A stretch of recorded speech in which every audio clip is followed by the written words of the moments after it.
Hello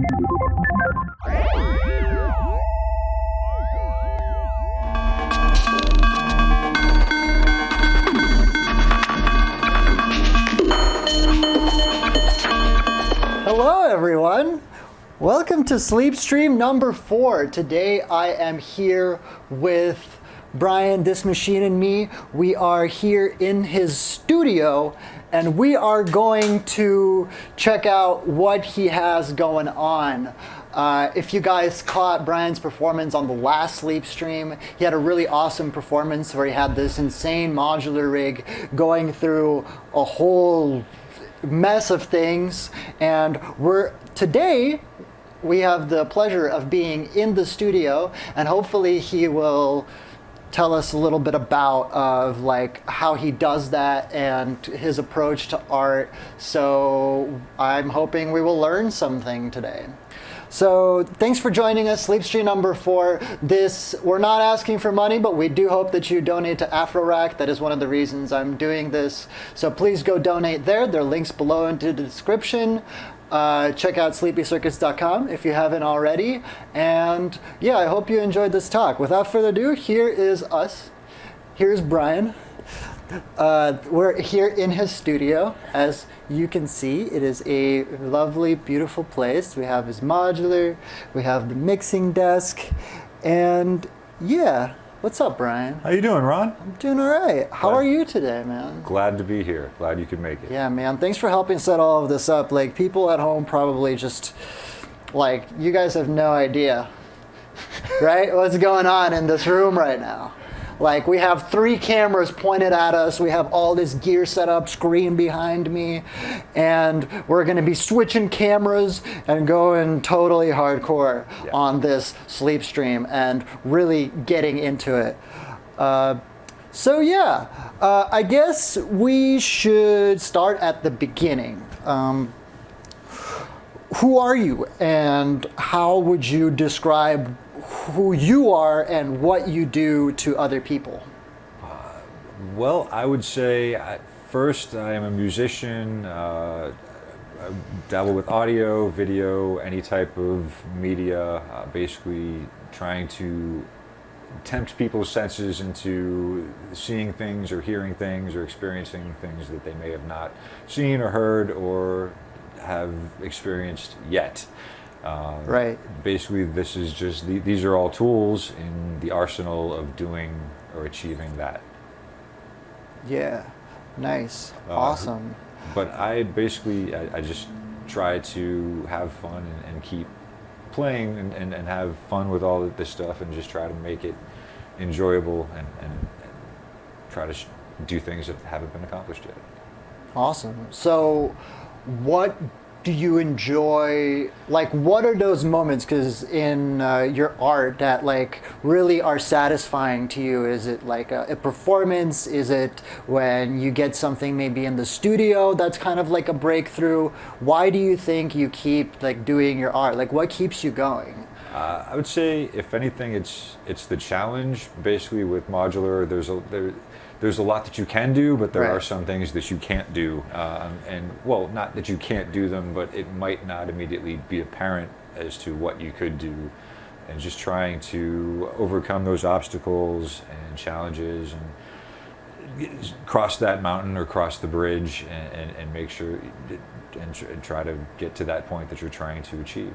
Right. So like, I guess the technical challenge, or are you trying to communicate something and it's like a challenge to communicate a concept to someone that you're trying to get across? Where do you like, which one? I would say a combination of both, where it would be, if you've seen the movie Better Off Dead, like they're skiing down the mountain. If something gets in your way, then turn. But with this, it's like there's so much that you can do, and then like you start going down this path, and then all of a sudden something gets in your way, and you turn, and it brings you down a completely different path that you may have not been down or may not have even thought. So there's those kinds of breakthroughs, exactly, and those kinds of moments. Right. Lovely. Yeah. All right. I want to go back. I want to go way back. I want to go like. Where did you grow up? Because I actually don't know. Like we spend time together, but I don't actually know very much about like your past, like where you're from, and I'm interested, and I'm just curious, like, if that has influenced your art in any way. Like, but start with where did you grow up? I grew up in a small town, suburb of Boston, a place called Franklin, and basically there's, I have a great place to grow up, a lot of history, a lot of culture, a lot of stuff to do. Basically there's a lot of great clubs there, a lot of musicians, and grew up there, went to school, and moved to Florida, went to Full Sail, got out of Full Sail, moved back to Boston, started a studio there, started a few studios, basically there, moved to Florida again, started a couple of studios in Clearwater, moved to LA, moved to San Diego, moved to LA. So basically I've been all over. Wow. Yeah.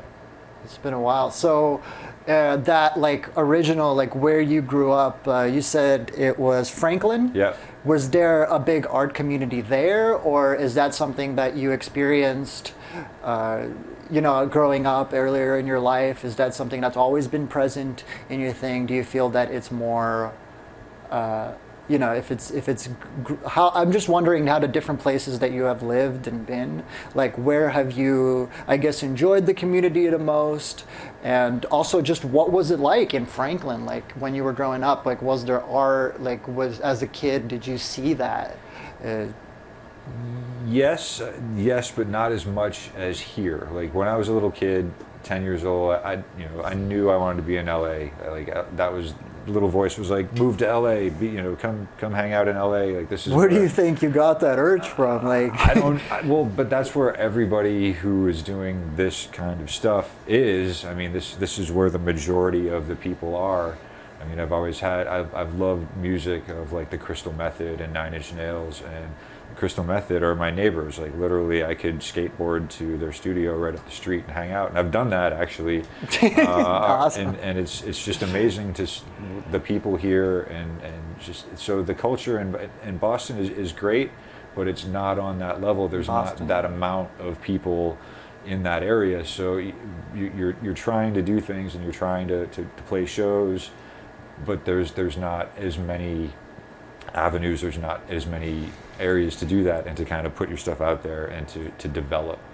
You have to try a lot harder, whereas there's a lot more places here, and this is by far a lot more set up to do. Yeah, Boston seems kind of like more based on like, I don't know, I feel like they really love their sports in Boston. And yes. like I like sports, but like not to that extent.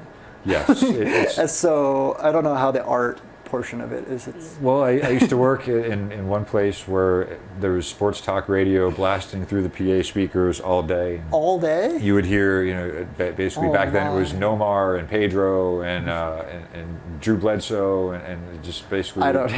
Right. But I mean, but that's like you'd hear that constantly, and just like, and yes, they're definitely, yes. So it sounds like you moved to LA because of just the artists you've heard, and it's like you started to look up to them, and then you were like really wanted to live where they are. Yeah, for sure. Okay. I mean, it was my dream to work with some of the greats in this industry, and just being here, I've bumped into people in the most random places, like Mike Dobler. I just bumped into Mike Dobler in downtown LA and in Hollywood, just on a street corner, and just, hey, Dobler, is that you? And sure enough. Just completely random, bumping into. But that's I would never get that if I was still in Boston. It just wouldn't happen. You're not going to bump elbows with the people that you're trying to hang out with. I'm wondering did your parents encourage you like pursuing art? Is that something that was in your family? Oh yeah. Yeah. Yeah. My parent, my first instrument was guitar, and I got a guitar for Christmas. Abused that thing for a little while. Abused? Played. Oh yeah. Well, I mean, basically, that it was. I didn't know what I was doing. Like all of this, I'm not a master of any of this. I'm just a student. But it's I'm trying to find ways to. Well, you got to know the rules in order to break them, and just sometimes breaking the rules helps, and having fun with it.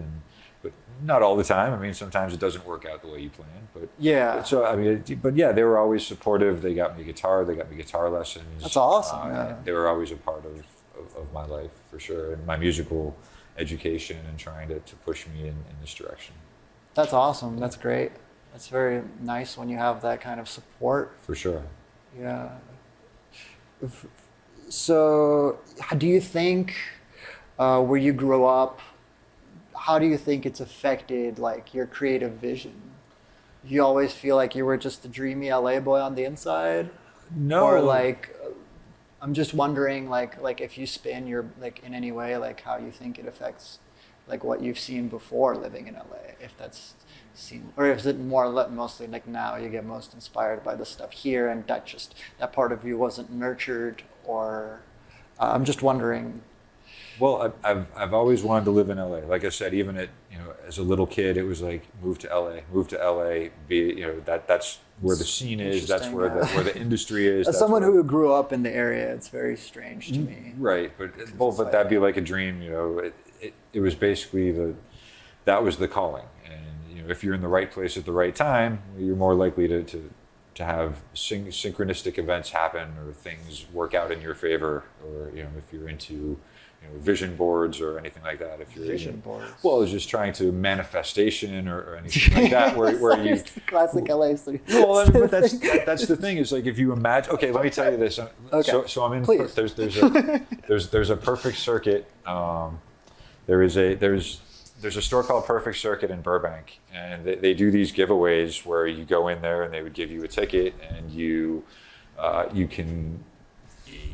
win. Basically, that they'll have a manufacturer of some of these companies come in, and they'll do like a demo, kind of like what you've been doing with the hypno. And so anyway, I'm standing in line in conversation with somebody, and this little voice goes, "Go get a ticket." I look around, and there's nobody around me, and I'm like, "Excuse me, hold on." And I go up and I go get my ticket, and at the end of the night, they called my number. So I mean, it's like if you're in the right place at the right time, like the little voice in your head, listen to that little voice in your head, because you never know what's going to happen. So you're a strong believer in this. Like you have to be at the right place at the right time. For sure. And if you're at the right place at the right time in your journey, then things will manifest in certain directions. Do you feel that way about your music as well and your performance? Yeah, absolutely. I mean, as soon as you hit like a musical speed bump, I guess it's like it throws you out of the zone. Like you're in the zone. If you're performing and you're doing stuff like this, then you don't feel anything around you. You don't feel, you know what I mean? You're off in your own dimension, and it's just you're so wrapped up in what's happening that the outside just doesn't exist. You're so focused on what's that happening. Like flow state. Yeah, the flow state, and you're in that state, and it's amazing. Like that's for sure. That's amazing. Yeah, for sure. So if you had a dimension, yes, what would it look like? If I had a dimension, it would probably be at least the fourth dimension or higher, because it would be much easier to travel.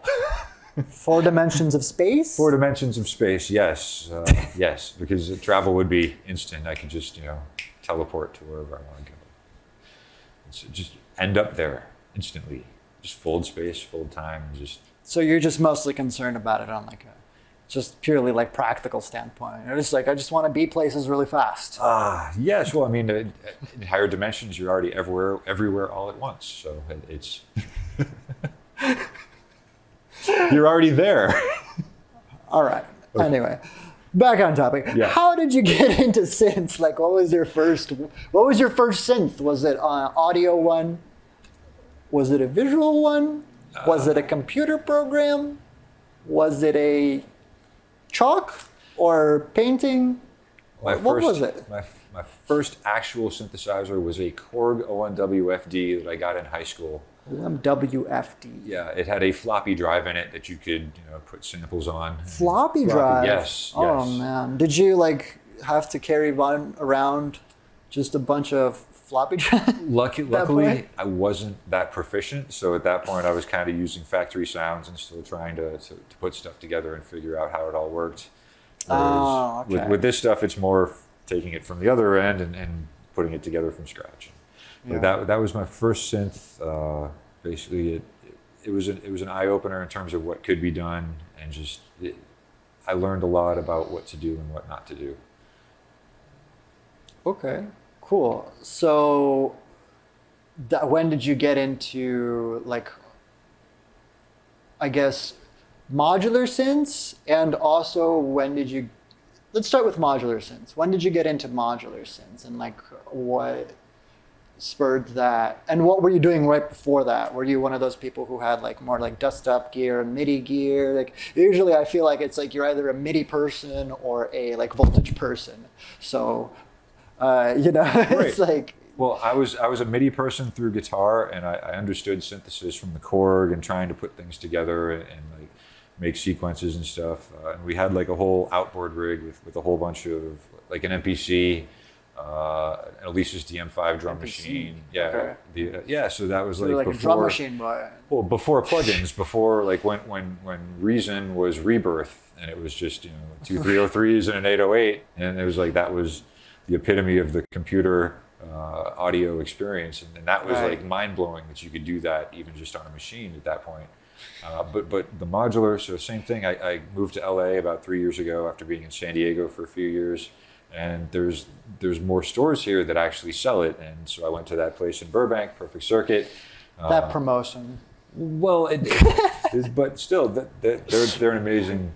Yeah, amazing no, place. they're an amazing resource. I agree with that. Like, sure. especially them being able to facilitate kind of the community, and like that's kind of why I do these things, right? It's like Right. we're trying to kind of build some kind of culture and like gathering around the techniques so that we can all become better. And I think it's true. Oddly enough, it works. That's why retail shouldn't die, probably. No, like, definitely right? The whole like when retail leaves, it's like some of that cultural like space. I feel like It's gone. it's like it's a big part of who humans are. So Yes. it's going to be interesting for sure. So a friend convinced me to go to this place, and again they were doing another giveaway. This was the first time, of course, that I went to that store, and she's like, "You got to come." And I showed up really, really late, like right before the giveaway, and walked in, and that same thing happened. I just walked in, got a ticket, and that was my first modular piece. And they got you. Oh, well, that's the you thing won is your first modular I piece. won my first synthesis technology E330 And oscillator. that was it. I brought that thing home. The rest is history. Yes. And next thing you know, it's all right. Well, what else?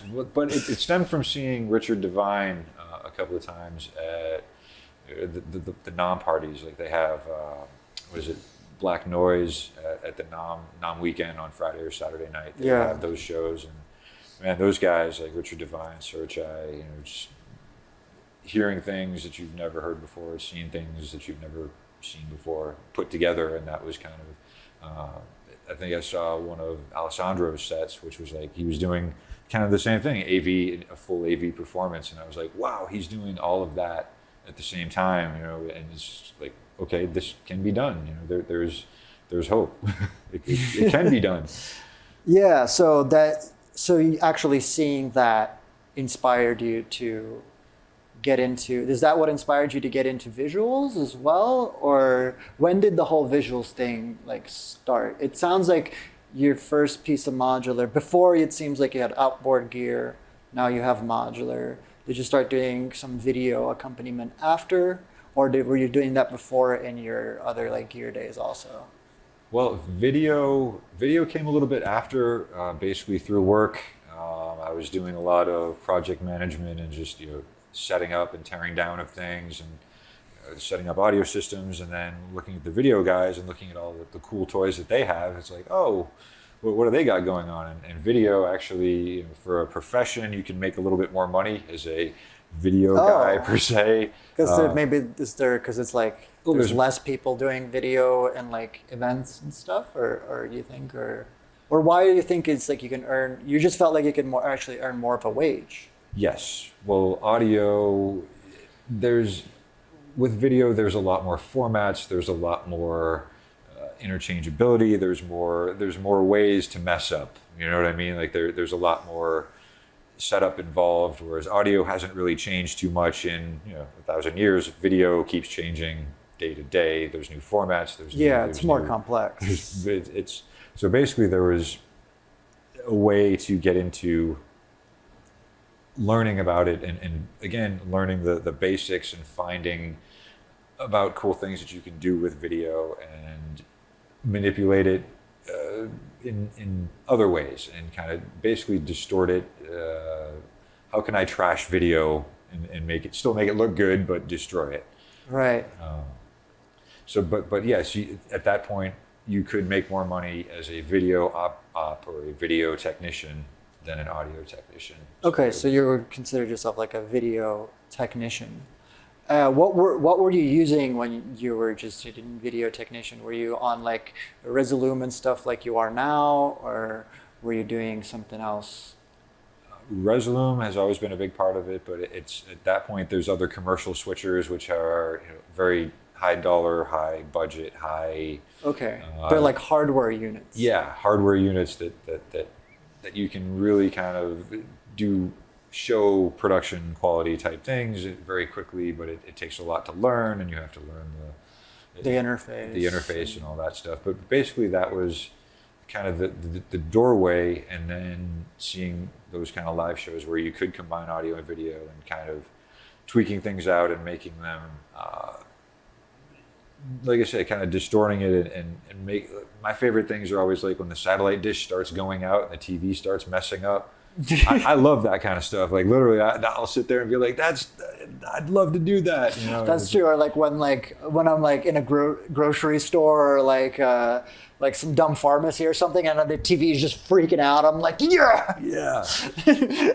That's what I'm talking about. Yeah, like I was sitting at a table at work, and like the satellite's blowing out, and but it looked amazing. Like just how, so things like that just caught my eye, and it was like everyone's like, "What are you looking at?" And I'm like, I would love to be able to learn how to do that. And it's like, well, yes, it's like.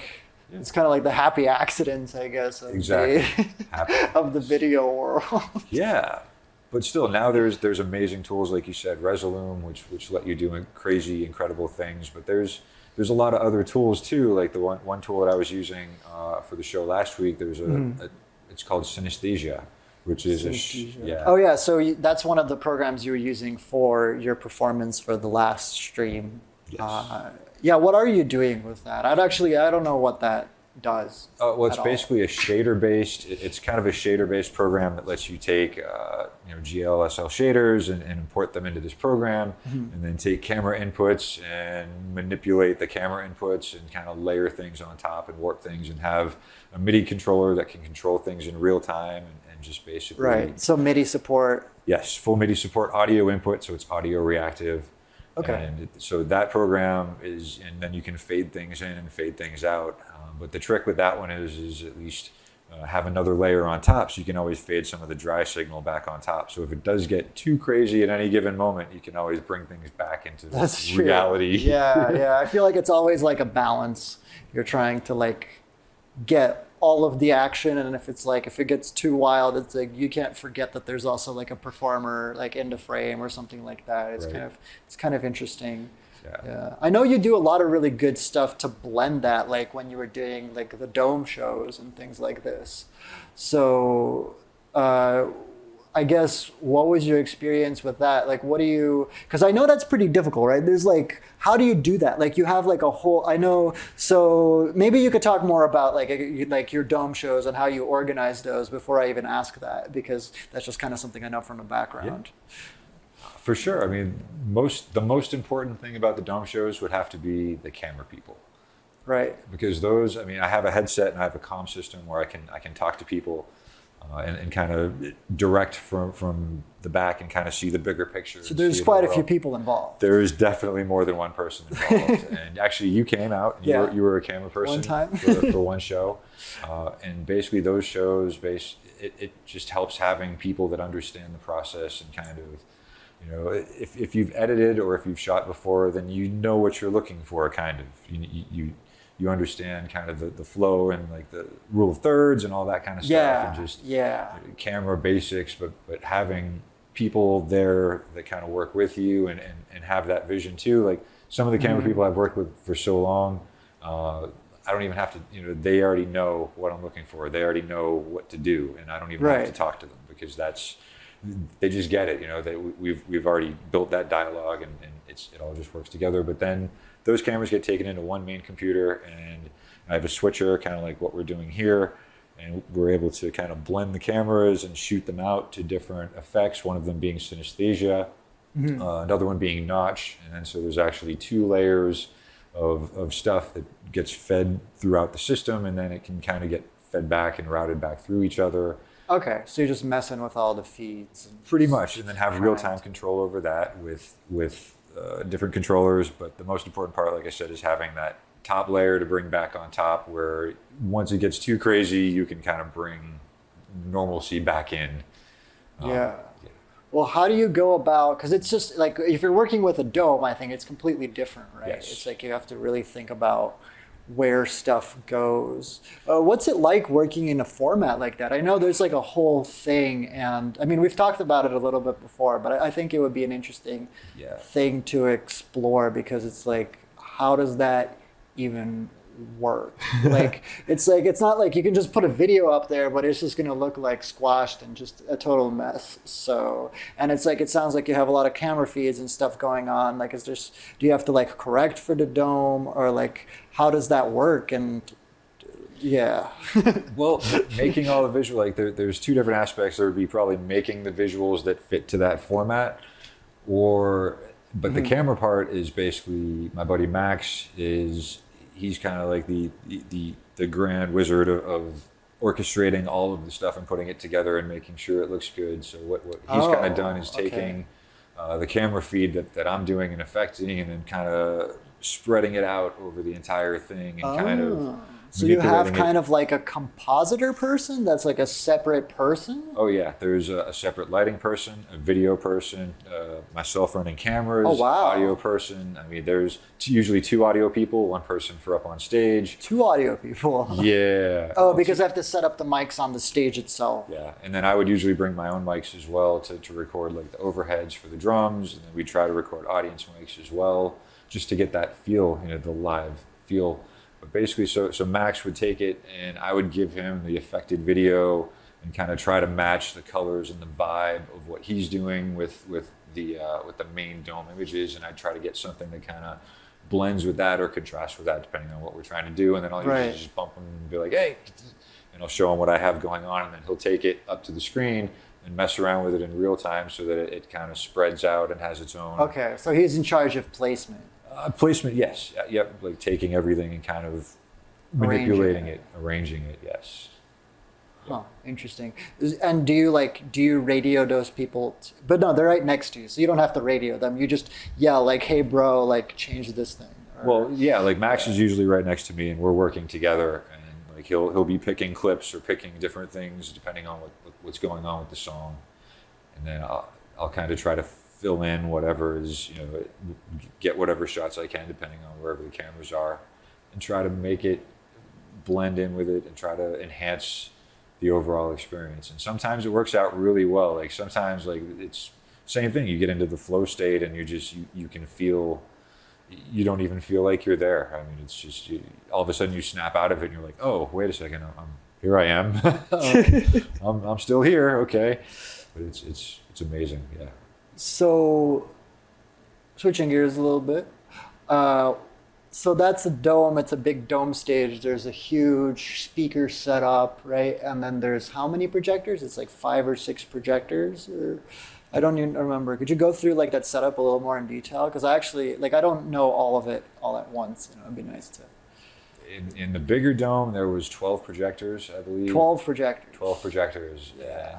There's automatic software, so you would go in with a camera and kind of set the camera up in the middle and hit the button and make sure. Oh, it would calibrate automatically. Automatic calibration. Oh, wow. Yes. I guess that's a well-developed technology if it's automatically just. There's a bunch of different companies that do it now, but these guys have their own server, and basically you plug everything into that server, all of your outputs, and the camera goes into it. Everything happens within 20 minutes, half an hour. The entire thing is calibrated, done, ready to go. Nice. And of course, it needs a little bit of manual adjustment, and sometimes you have to kind of finagle things a little bit. But for the most part, it's amazing how accurate and how it's really, really quick compared to having to do that manually. Yeah, I mean, I can't imagine just like lining up that many projectors sounds like a nightmare. Like I've done some like projection mapping things, and it's just like dragging those corners and like getting it in the exactly right place. I feel like if you're not doing that automatically, it's gonna be a time suck. Yes, especially time that you could have with the creative or like getting your clips right or organizing. Yeah, for sure. And we did a lot of real time things using like Unity. We used a Unity project for New Year's Eve, which had fireworks going off when somebody was banging on a drum. Inside the dome? Inside. Well, not fireworks, visual. Fake fireworks. Unity fireworks. Unity fireworks. Good. Not real fireworks. I'm still scarred from yesterday. It was like a war zone out there. It's July 5th right now, so it's like... It was amazing. You never know. Until midnight. In fact, I think there's some going off right now still. Probably, yeah. They started during the day. It kept going until at least midnight here. I still heard them last night. Yeah, I mean, maybe somebody could explain that to me, because it's like I hear like fireworks going off during the day. Like, what's the point of that even? No, like, I don't know. Maybe somebody in the viewership could explain to me, because I actually don't. Like, it's just like, it feels like something you do at night. It's just been, it's a weird time out there. It is. Yes, it is a weird time for fireworks. So is that your favorite stage, would you say, that you've played before or organized? Have there been cooler? That is by far the most challenging place that I've ever, I mean, just getting the format right and figuring out how to make the content, because I also make some of the content and try to, which actually I'm working on another project which you've seen a little bit of. And, yeah, so there's, but just getting into that whole, but that has the most insane potential, I guess. There's so much that you can do with the format. Can you talk about that one in the... Yeah, I mean, basically, there's a lot going on. All I can say is sometimes if you throw back to older technologies, you can still get really good results even when blending them with new technologies. Yeah, that's true. I mean, I'm all about that, because it's like... Exactly. I'm like, it doesn't have to be like HD. It's like... Sometimes if you run something really low resolution, if it's like high contrast, that has its own vibe, and like definitely with Hypno, it's like it's so weird. Like sometimes it's like you put it super low res on the like 4K TV, and it looks amazing, because it's like, damn, that's a huge TV, and it's like it has its own kind of like vibe and structure. So I'm all about that. Well, you were there. We had Hypno up on the screen, and we've had it full screen a couple of times. Yeah, there's some delay there though, unfortunately. It's a little difficult to play when it's like it is. But we're working on that, especially with the what we can't really talk about. All of that is gone, so there is no delay. Yes. Oh, okay, great. But there's also, I mean, anyway. Yeah. There's a bunch of like less projectors. Yes, so far. You never know. We could go more. There could always be more. So if you are like building a stage for yourself that was like, I mean, I know you already go super hardcore. So it's like hard to even like you had the fortune of like getting all these cameras from jobs and like acquiring gear over the years. So, right place, right time. That's the universe. That's listening to the universe, and that like literally. It's like Brian needs a camera, so we're gonna just give one to him. It's like Brian needs 4 cameras in this room. It's okay for this. There's another project. We're probably gonna need a lot more than 4, but more than 4 cameras. Yes. You're crazy, man. Well, I mean, we're just working in 3D, of course. Not only the pixel count and everything goes up exponentially, like going from Hypno, which is 720 by 480 and 1920 by 1080 coming out of the HDMI. I mean, the dome is 3840 by 3840. That's 4K by 4K. I mean, that's can you even? Is there a single computer rendering done at the end? Oh yeah.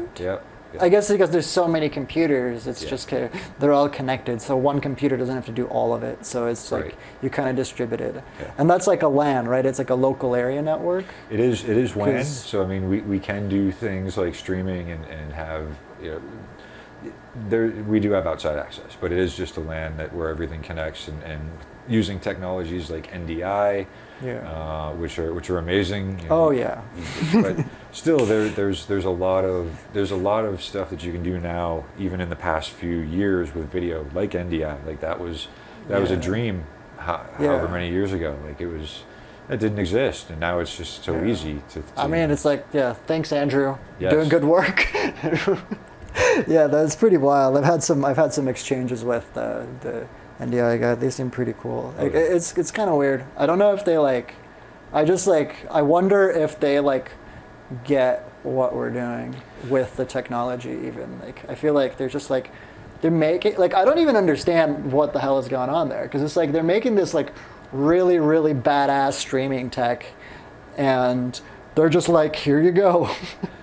But it's not open source. It's closed source. And it's but it works. But it still works. Right. So I guess you might need that to some closed sourcedness. Yeah. Well, what are your thoughts on that? Open source, closed source? Do you have any opinions? Oh yeah, I mean, I use stuff like Blender all the time. I work at LA Film School, where I have access to Maya. I have access to Cinema 4D, 3ds Max. I have access to all these amazing programs, and certain things that I can do with Blender. Just it's amazing that you can have that tool for free. And continue to be developed, and just have that kind of attitude where you can still not necessarily, I mean, they're obviously being profitable from what they're doing somehow through grants and everything else from corporations, but still, just to have those tools available to anybody right now is great. And still, even if it might be slightly closed source like NDI, I mean, it's still free. It's still usable. On a professional level. I'm very thankful for that. Yes.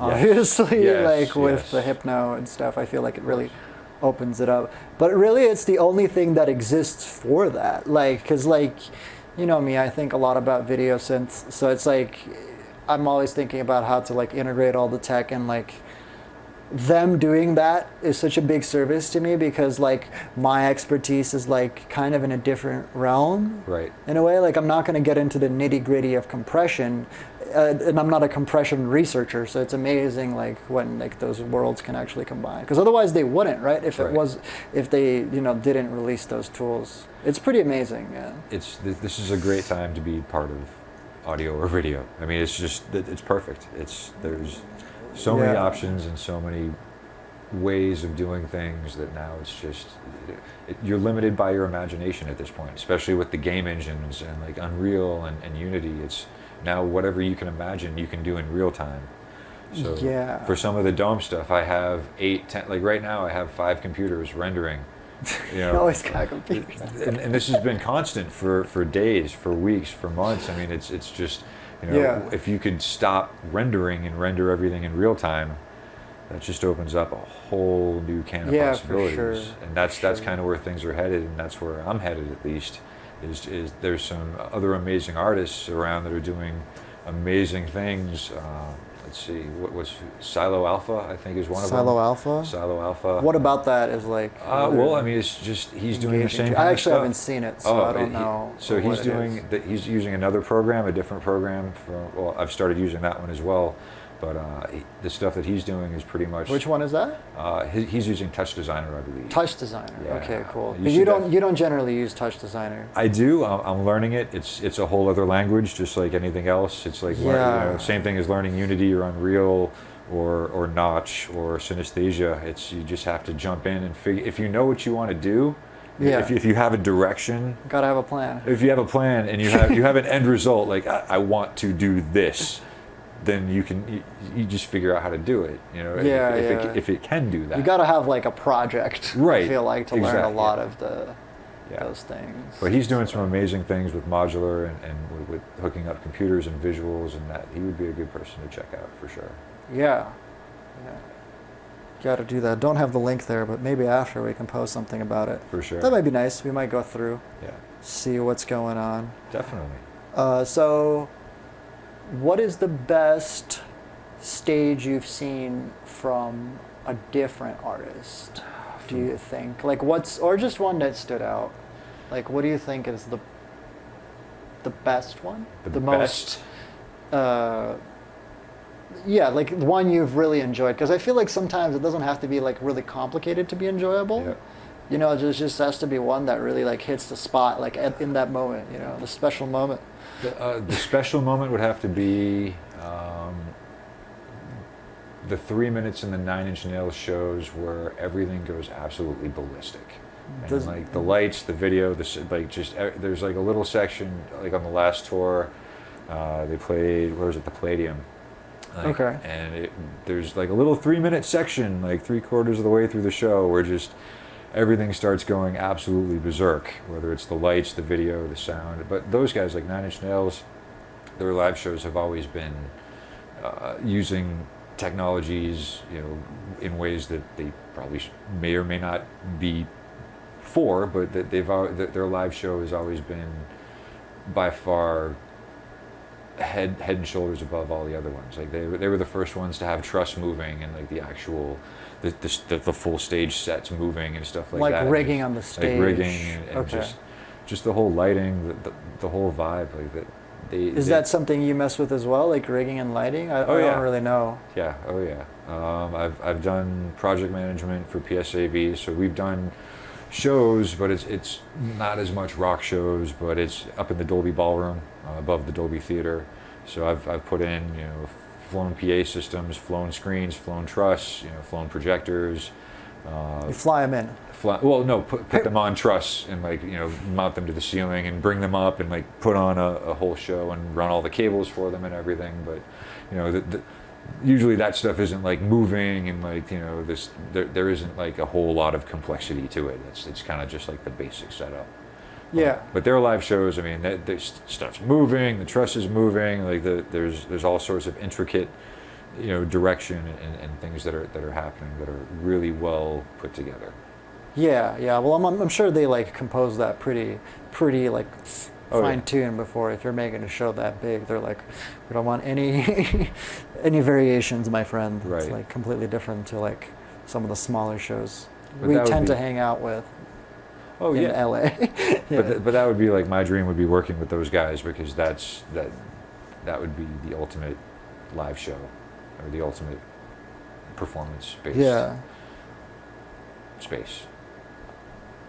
Cool. But that's not real time. Well, what? Yeah, it is. Most of the stuff now is, at least with Touch Is Designer. it? Did they really really turn all the knobs and like, oh yeah, everything actually is dial it in? Yeah, a lot of stuff now. Well, with the game engines, there's a lot more things that you can do in real time.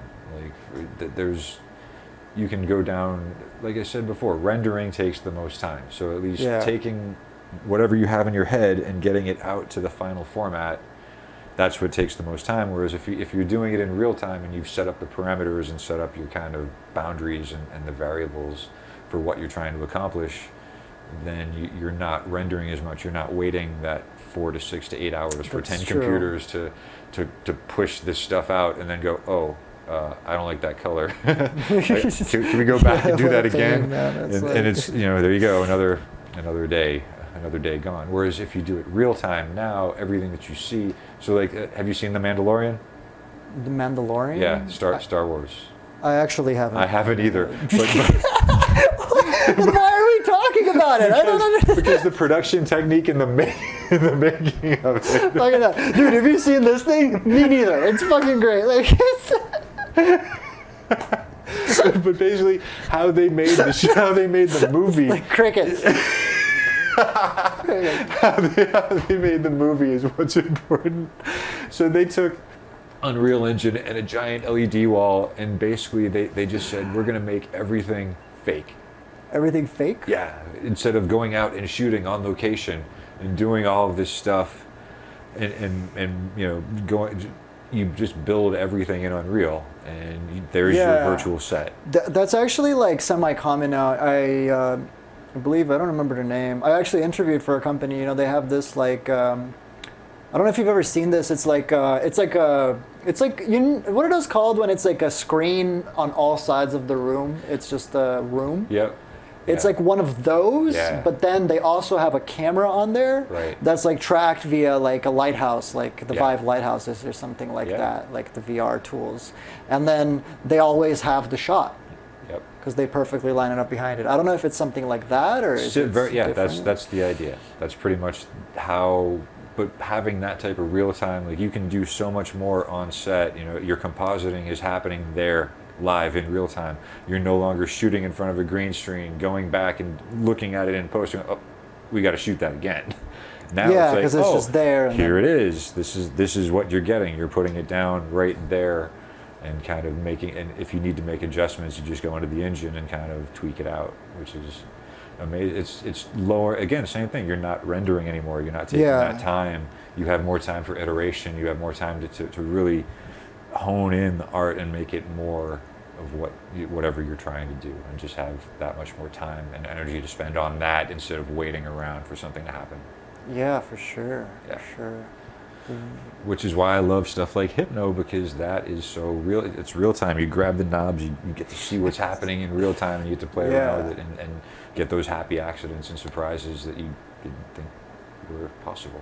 Yeah, that's true. I think the interesting thing about doing video synths is like you could even like write a really fancy shader or like a really fancy program and make it do something very specific. Yeah.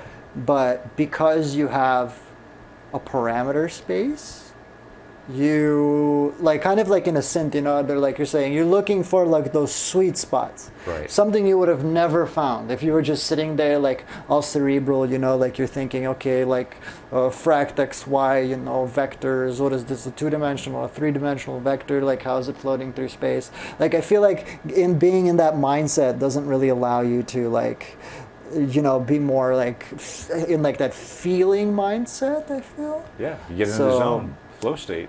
Yeah, the flow state, that's true.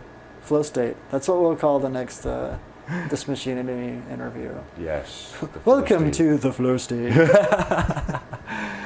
Yeah, like, yeah, man. Where are we? Like, can you tell me about this space, how you have it set up, why you have it set up? Yeah, Like for this what is- was the last thing you were doing? This is my spot in NoHo. I got lucky enough to. I was in a small studio apartment up the street, and my landlord knocked on the door one day and said, "You have to be out in 2 weeks." What? Just up the street. Yeah. You had your whole studio there? or- in a studio apartment. So basically, yeah, this Oh. is just my apartment. This is where I live. So you've expanded. Unfortunately, yes. I now have a 2-bedroom apartment. Oh, yeah. That's it's great because I have a little bit more space, but my roommate just moved out, so I have a little bit more space and a lot more financial. Yeah. Yeah, but still, so I had this small studio apartment. The landlord knocks on the door, says, "You got to be out in 2 months, or in 2 weeks. In 2 weeks." Was there a reason? It's Yeah, just they were like, trying. get out. They were trying to remodel my apartment, so they wanted to. They were remodeling that whole section of the building. Oh. Now the thing, so she's like, "But don't worry, I have a place for you to live." And she's like, "It's Oh. a 2-bedroom apartment right up the street." Well, that's good. So I got lucky, and for the first, they actually paid for me to move because they were telling me to get out. Oh. Yeah, they were which- telling you to leave. Yeah, I mean, they could have Like- just given me a 30-day notice and said, "Get out." So I thought that was cool. At least they paid for the truck, they paid for the movers, and I paid for this place. This was the same price up until the rent increase, but Yeah, it was the same. classic. So I was getting a 2-bedroom for the price of a studio, which was amazing. And now the price has gone up significantly, but as you've seen, I have a little bit more space. Yeah. But basically, this is, I would say, the 5th or 6th revision of whatever the studio was. Is it like the same sort of in every place, Oh, or is no. it just you come and you just built to the place? How often does it change? Even I don't. Well, certain things change. I mean, if you've taken a look around, you've kind of see the layout of how things are. It's more as you kind of start working in the space and play around, things kind of move around. Like when I started off, the mixer was in the middle. But to get That's a big mixer. it's Right. 32. Actually, I'm looking to get another one and put it right next to it.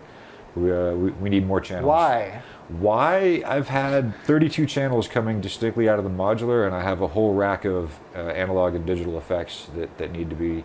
Now, Oh, you patch them in on the soundboard. yeah. So basically, things are. Oh yeah, there's some rack units here. Yeah, I don't know if you could see that in but yeah, there's some rack units back here. But basically, yeah, I've had 32 channels coming off of the modular going into the board. That's a lot of channels. Well, it's great to have them if you're going to do a recording.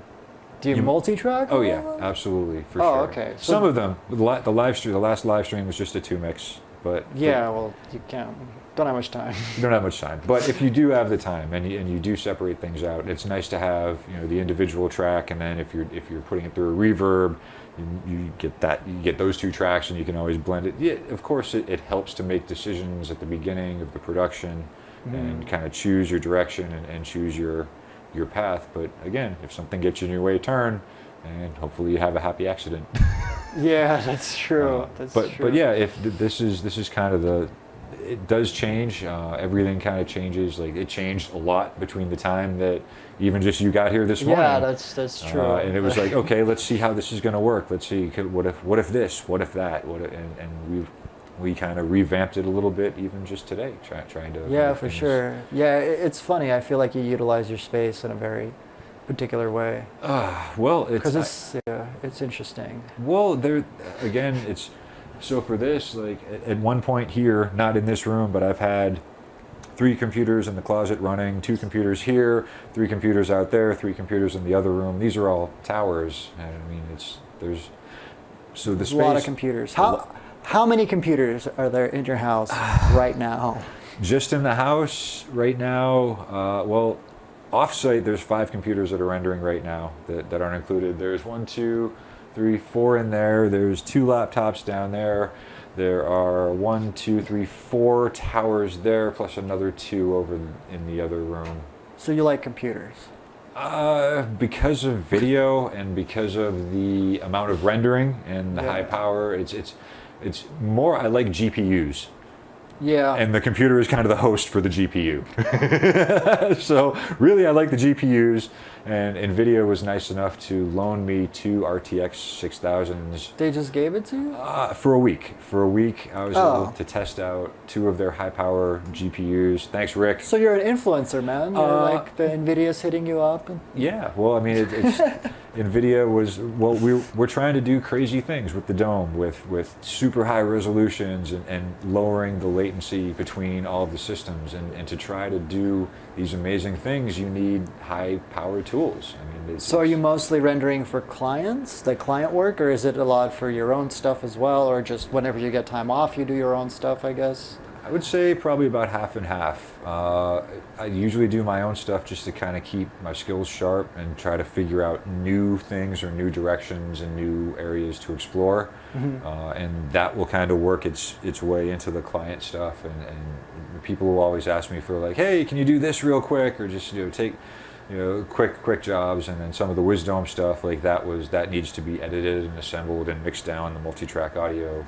But basically and it's a lot of work. Like, video is definitely a lot of work. There's a lot of effort, and the payoff is amazing when you see the end result and you can kick back and just watch it and be like, yeah, that's what. Unless it's very, very real time, in which case you can't just kick back and watch. Well, then you watch the playback afterwards, and you can sit back and have a drink afterwards and just kind of. You're like, that wasn't bad. Like, it's okay. Well, but that's part of the iteration process. Is like, even today we came in, we set everything up, right? Yeah. And then we did a quick test record, and we sat back and we watched it, and we went, oh, we got to fix this, we got to fix that, we can move this around. So it's an intensive process. It's not, well, we're just going to set this up and everything's just going to magically work. Yeah, that's true. That's true. I wish it was that easy, but then I would be out of a job. All of us would be out of jobs. It would be, just everything's plug and play, HDMI. It just magically works right out of the box. Well, yeah, man. I don't know. Maybe in the future when we have automation. Yeah. Well, do you think automation's coming for your job as a visualist, as a AI? Absolutely. Person? Yeah. I saw this amazing AI-based video. I think I forget who it was, but it was like some person walking through a mall or a 7-Eleven or something, but it's like dogs' heads and fish and it's like overlaying, but AI has taken it's like an AI generated video kind of where it overlays certain textures on top of, I forget the name of like the the artist. actual just camera feed, or Yeah, it takes the camera feed, but it overlays like dogs' heads and parrots' heads and like wolves and stuff onto their heads, onto just the visual itself, and it's like an AI kind of mishmash. I forget the name of the artist, but I saw it the other day, and it was just totally twisted my mind. It was like, I've never seen anything like that. Show that to me. Yeah, we'll have to. We'll put a link in the description. Link in the description. Where is it? It's down there. Oh yeah. If you're watching, this is a sort of fundraiser for AfroRack. They do really awesome work. They go into kind of inner city communities or just minority communities, primarily for like black kids, and they go and they actually have these workshops where they show them modular.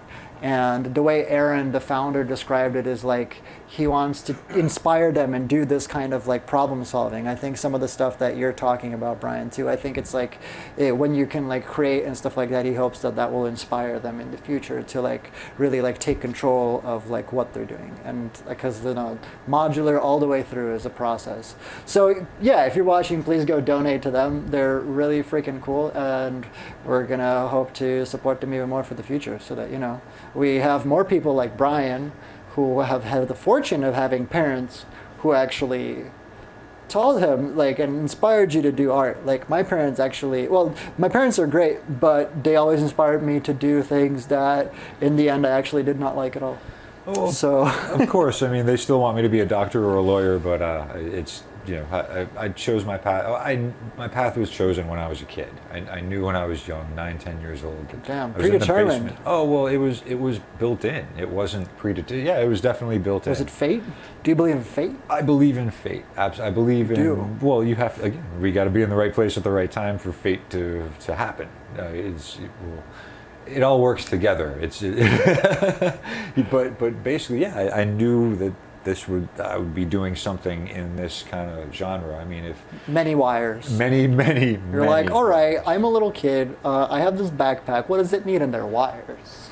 Well, it would be mostly taking things apart and not really putting them back together. I used to have tape decks and like little boom boxes, and I would take them apart and try to rip things apart, but I never got them really back together into anything that did anything good. But I had all these great ideas, like I'll make a pedal board for a guitar thing. And as a kid, you were making pedal boards? As a kid, in fact, I came up with the idea. Oh, you had an electric guitar like early on, you said, so it's something that...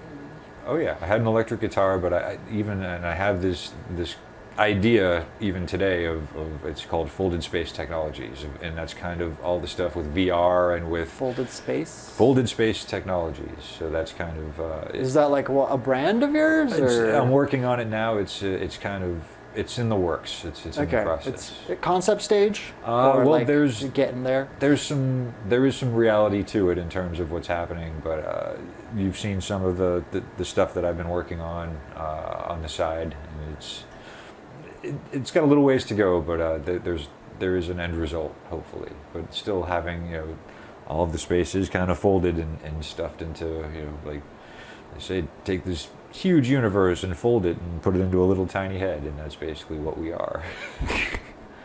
Cool. So right now I think it's mostly with like projection and projectors, it seems like. Yeah. Are you venturing into other like technologies like mixed reality, virtual reality? For sure, because all of it, once you get into like the dome projection type stuff, it's all based upon the same format. It's all the same idea. Like 3D VR is basically there's different flavors of it per se. Yeah.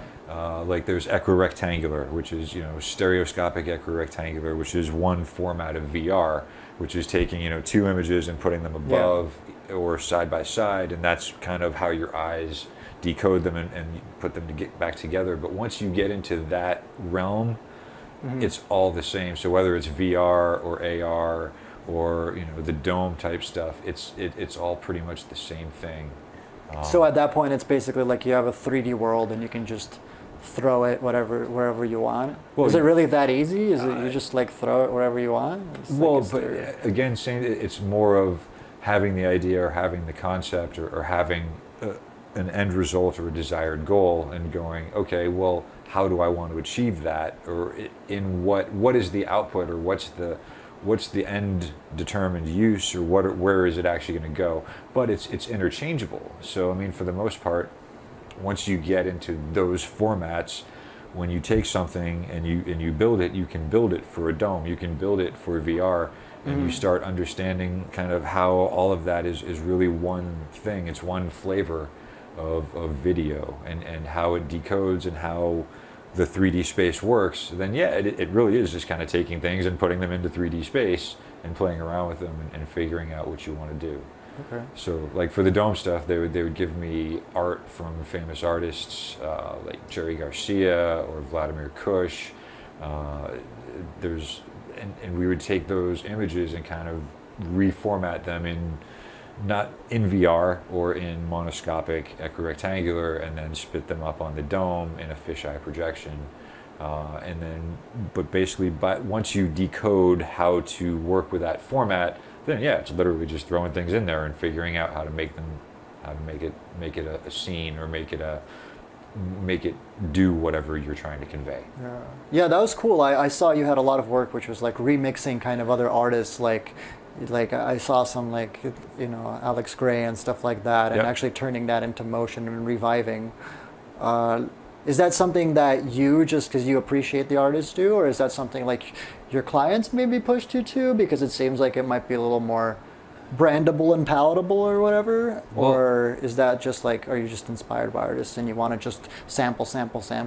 No, I've actually been blessed in working with Wizdome. I was able to work with Jonathan Singer, who works with a lot of amazing artists, with like Grateful Dead and Tipper. And he has basically we were working together trying to he was coming to play a show with Desert Dwellers doing the visuals, and it was my job to kind of help him. He had never worked with that format before, and I had worked there for almost a year at the point, and was tasked with kind of getting him, up to speed with how to create all the visuals. So we would work back and forth and kind of collaborate, and he would send me some projects, and we would kind of refine them and go back and try again, and he'd send me some more projects, and then we'd go back and the iterations, and finally it would, oh yeah, this is how it's going to be. And so you're fortunate to have had some pretty and connected collaborators, and as a result, I learned so much just by getting a chance to watch his process and seeing how he works, and understand the thought behind it. Like if you understand someone's intention, then the facade becomes so much deeper. You know what I mean? Like you can grasp the concepts a lot better, and just kind of understand it from a deeper place, and then incorporate that kind of stuff into your own art. And just seeing what he does and how he does it. And he was nice enough to work with me, and at the end he was like, here, you can use some of the content and use it for your own nefarious purposes, which that's lovely. Which and it's still just being able to learn from a master of that caliber, and is amazing. He's incredible. That's awesome, man. Yeah, for sure. It's really helpful to have guidance and stuff like that, like just building the community for art. For sure. It's good to have a mentor. It's good to have someone to look up to, and to be like, hey, but to have that person accessible, and to be able to bounce ideas off them, and just, and to have to have them tell you that this might not be good. You know what I mean? And getting that constructive criticism that feedback from someone that you respect is a lot better than not having that to begin with. Yeah, for sure. It's like, I feel like it's very difficult when you don't really have like a mentor, because like not everybody is fortunate enough to have somebody who's able to like help them and walk them through certain things. And I feel like sometimes it's even like a social, it's like a emotional thing, like I feel like that aspect gets kind of overlooked. Yep. Of like why, like, because it's like like there's, I feel like when a lot of people see something like this, like modular, they're just like, what is even happening, right? It's like how, like, some people just like are just like whatever, and like they might even be inspired to do it, but then if you don't have the correct like kind of emotional support, like you won't really do it like if you don't have the space and the emotional support. Yeah. So yeah, that's definitely, I feel, very important. Yeah. Well, yeah, that's awesome when you can do that. Which is why Afro Rack is great, you know. It's like it's true though. Like it's just like you gotta try to build a community, because even when I lived more upstate, you know, in California, it's like it's a drag. It's really a drag. It's like you're like into this stuff, and like people around just don't understand. Like they're just into like infinite technology for days for like no reason, essentially. But that's, you know, sometimes everything can, but there's great places like Modular on the Spot, where that's a great performance outlet where you get to see a whole bunch of different styles and a whole bunch of different. I hope that keeps going, because with the whole like isolation stuff, it's like even that was really where I met a lot of the people in the community, and like it's been. I can't imagine, like it must be like so difficult now, like. Thanks to Roden and Banna for doing that and being, you know, kind of starting that up. Yeah, they're really legends here. So yeah, in fact, that was one piece. The Nordrum 2. That's kind of how this whole. Oh yeah, so let's check that out. What do you have going on here? This is a custom Eurorack Nordrum 2. I went to play a show at Modular on the Spot, and I didn't read the rules. The rules of Modular on the Spot are modular only. Right. So I came in with my little Nordrum 2, and you know, Rodent was like, you got to go put that in the car. Oh, okay. And I'd programmed pretty much half of my set on it. I had a lot of stuff going on it, and sure enough, I put it in the car, and my set didn't really go over too well, because I hadn't really prepared. But went home and kind of, not out of anger, but I looked at the front, and I'm like, we'll figure this out. Wait a minute, 12 volt, 300 milliamp. That looks like it could be powered off of a tip top. And so I took a hacksaw to it and ended up So you just cut it, or did it already have the jacks on there? No, the jacks, I had to re-drill all the jacks on the front panel and kind of move. They were on the back. Around. They were on the back, yeah. Oh, so you actually custom flipped those jacks? Oh yeah, well, I had to put new jacks in, and actually this one has a kill switch, so I have a two-way kill switch. Up is off, down is on. Oh no, I think up is on, down is off, and then down is momentary. Where you added like a kill switch on the output, so you can flip things on and off quickly. So like there's a volume knob and a kill switch. So that one actually will work better in the modular, because you can keep it in, put it in, take it out. Yeah, it's just a quick. Did that thing have CV inputs on it originally, or what is it? No CV, but it does have a MIDI over a 3.5 jack, so you can plug a MIDI, a small MIDI device in, and it'll still trigger via MIDI. So it sort of works. Yeah, MIDI. It does have MIDI in, but there is no CV in. The CV in is the gates, so it does have 6 trigger inputs for the unit itself. So you can trigger it by CV, but it doesn't have a CV like a mod input per se. That would have to be MIDI.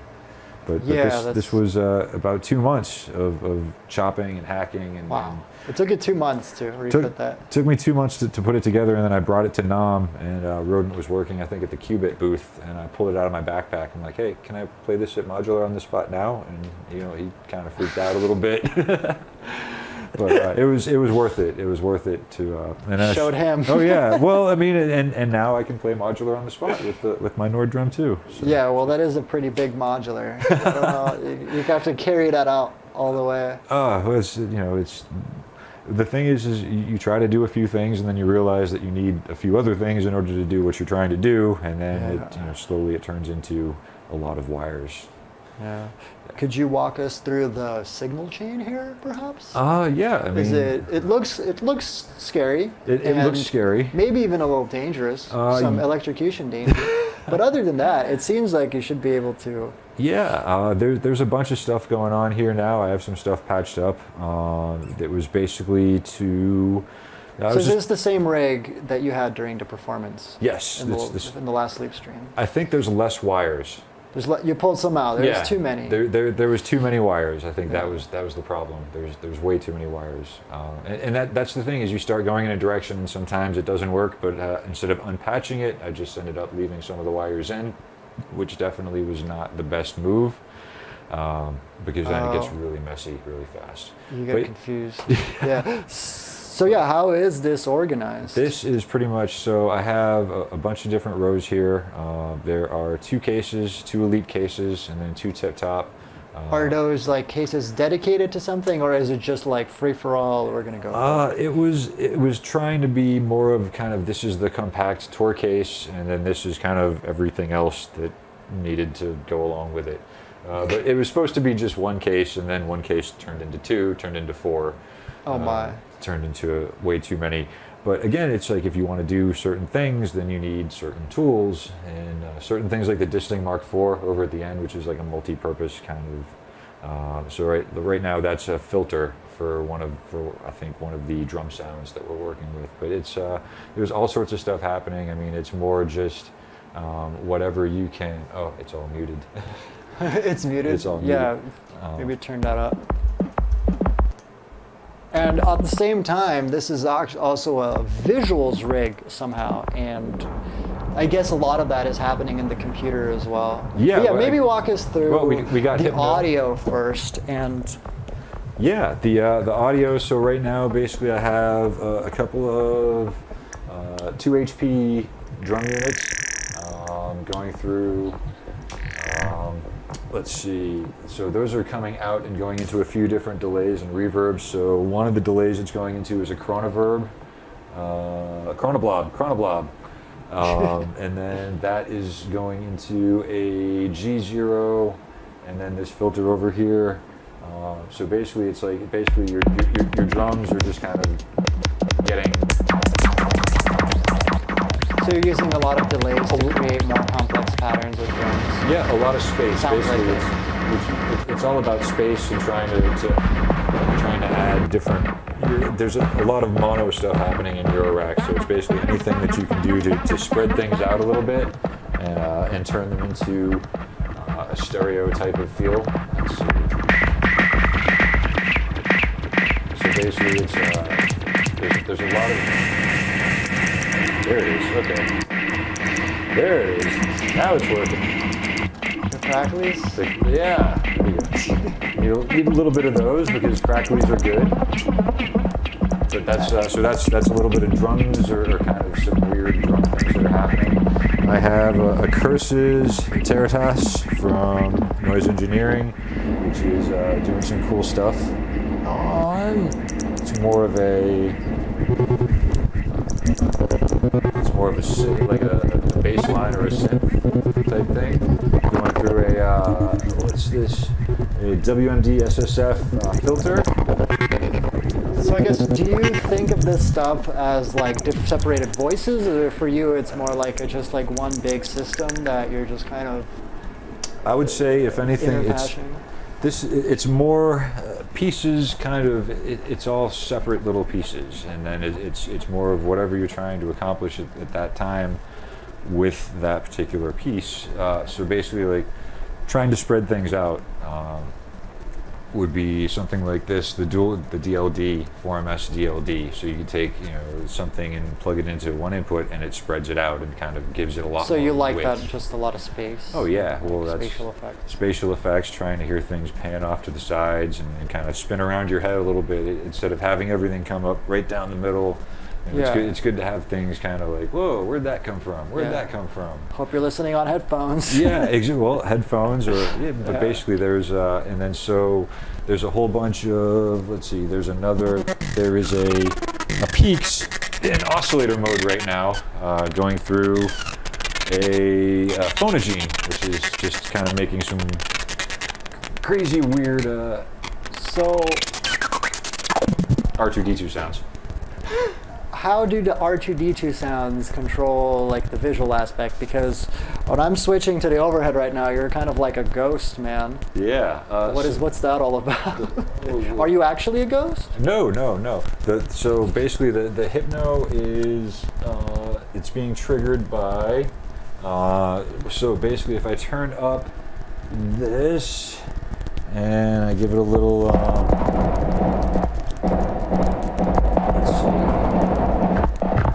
If I turn everything up. I don't So let's see.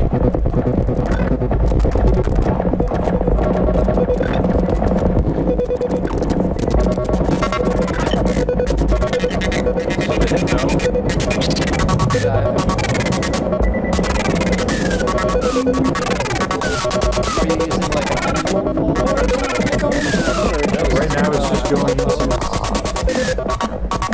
Right now it is. Where is it? So the hypno. Right now it is coming out of a. What is that? That is the toolbox. So basically it's being modulated by the toolbox. 2 LFOs of the toolbox. And then actually I had it set up so that it was triggering. Let's see. It should be. Yeah, so it's basically 2 LFOs coming off of the toolbox. And then you can kind of fade things in and fade in and out, whether it's what it's kind of doing in terms of colors and shapes, and then adding things on top of it, kind of just trying to modulate it in time with whatever's happening through the system. Basically right now you're not hearing the stuff that it's clocking with. Right. It is. Let's see. So what about the camera effects? Are going through a different program? The camera effects, the one that's happening right now is synesthesia. So this one is kind of just it's kind of blending everything and turning it into. But if I bring up this last fader, so that kind of brings. Will that work on your face? Yes, absolutely. Yep.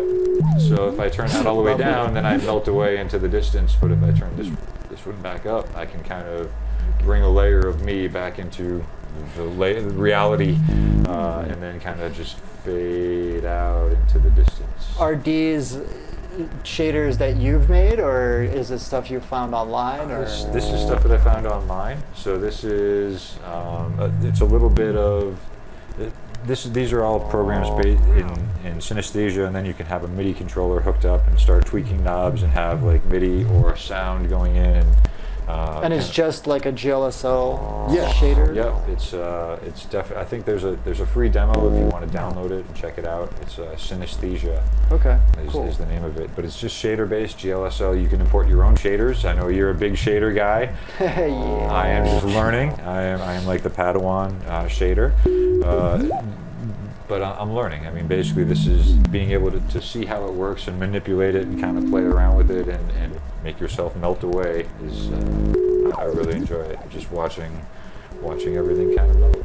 But Hypno has been invaluable in kind of adding another layer to it. Oh yeah, when you have it blend into it. Wow, that looks great. Yeah, so then that's kind of like, you know what I mean? Like that's more of kind of what I'm going for is kind of like that blend, and then being able to melt it away, you know. So all of a sudden, like you can just melt it away. Whoa. Next thing you're just in the soup. Yeah, part of the soup. Part of the soup, but this is all being controlled right now by an APC40. Yeah, I don't know if you can see that. It's like right here. Yeah, it's an APC40. So basically, that's the. That's what's triggering kind of all of this and manipulating all of the visuals in real time. And then I have. It seems to work quite well. Oh yeah, well you have faders which let you kind of, you know, as you're watching whatever you're doing, you just tactile kind of, you know. And at this point, I kind of know where everything is, so I can just, without even looking at it, I can kind of, oh wait a second, I'm right there, and I know where everything's going to be. So I have this little piece of tape right here. So if I put my thumb right there, I know my pinky's going to be on fader 1. And it's going to be, so I can be doing something else with my right hand and then have this little marker, and then that's kind of a quick cheat for me, being able to control stuff. You have like a piece of tape here. So if I wow, can what a look pro at the tip. tape, and then I can just kind of like look off in the distance, and I know exactly where my hand's going to be, and what fader I'm going to be on. I don't know if you see, but it's like a tape, like thumb rest. You just got a little piece of tape on like the side of the machine. We don't have a close-up of it, but it's just so like find where the slider is. So I've never thought to even do that. That's a very creative use of tape. Well, it's just cheating. That way, you know where you are. Like you have a basis of what's actually. Oh, it's freaking out. Yeah. Oh, it's still going. No, it's okay. We need some weird background. There we go. I know what it was. There's a lot going on in that. Whoa. The electric jungle. Yes. But this is, I mean, basically, I started with this, and it was a refreshing challenge. I mean, there's a lot of people that have Ableton and there's a lot of great electronic tools now, like Pro Tools and Logic, and there's more tech.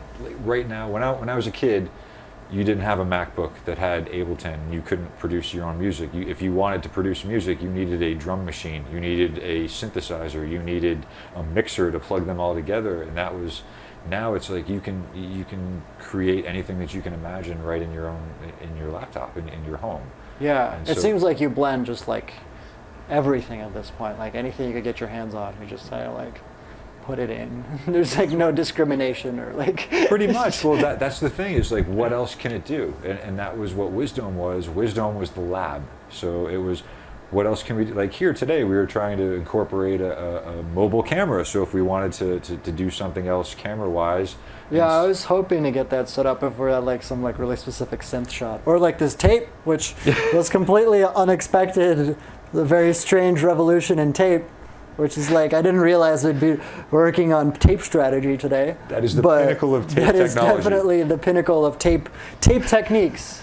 Tape techniques are very, very high. That is something, man. Labeling things, like just even labeling things, like before. So we tried to get the camera hooked up, and sometimes things work, sometimes things don't work. But I mean, you got to try the technology. You have to try it. You have to make an effort. You can't just look at it and go, oh, hey, that would be cool if it worked. Yeah, for sure. But you know, you got to try it. Like I do a lot of watching YouTube videos and watching tutorials and stuff, and I kick myself all the time because instead of watching the tutorial in bed, it would take me the exact same amount of time to follow along and actually do it, and I would have learned something in the process. Yeah, it's more active. It's more active, and learning, it's more and you get something at the end of it, whereas. Instead of just sitting there and watching it, it's more. I just wanted to pause. If there are people watching out there and you want to ask Brian a question, please do so in the chat. We do have it open. Hello, little Bob CT. Thank you for joining us. Just wanted to mention that because we are watching it here on this little screen, so we can talk to you. So if you have something specific about Brian's rig or something like this, I can definitely ask him that and get into it. But yeah, please keep going. Bob says weapon of mass construction, and that's really what it is trying to construct, a sonic or visual weapon to do whatever we can in order to convey whatever the image is. But still, it's like sometimes it can be beautiful, sometimes it can be absolutely horrible. But if you play along, you at least.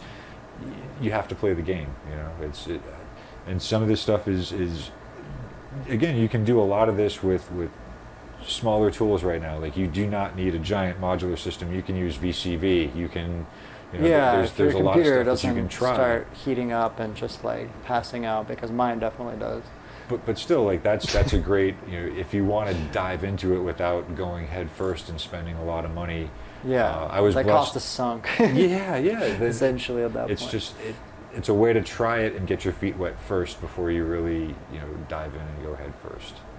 But I mean, I started off with one module, and this was 2-3 years ago. They got you, man. They got you good with that contest. Yeah, for sure. Well, but that's the thing is you win the module, but what they don't tell you is you have to buy the power supply, the rack rails, the power adapter, and then the cables to hook it up to whatever. But the thing is it's like that one oscillator. I spent days just abusing the heck out of it and just figuring out what can it do and what can I do with it. Yeah, those sweet spots, finding those little tiny glitches in the system. And that oscillator. Screen at the grocery store. It's like, whoa, glitch in the system. Yes. Matrix screwed up right there.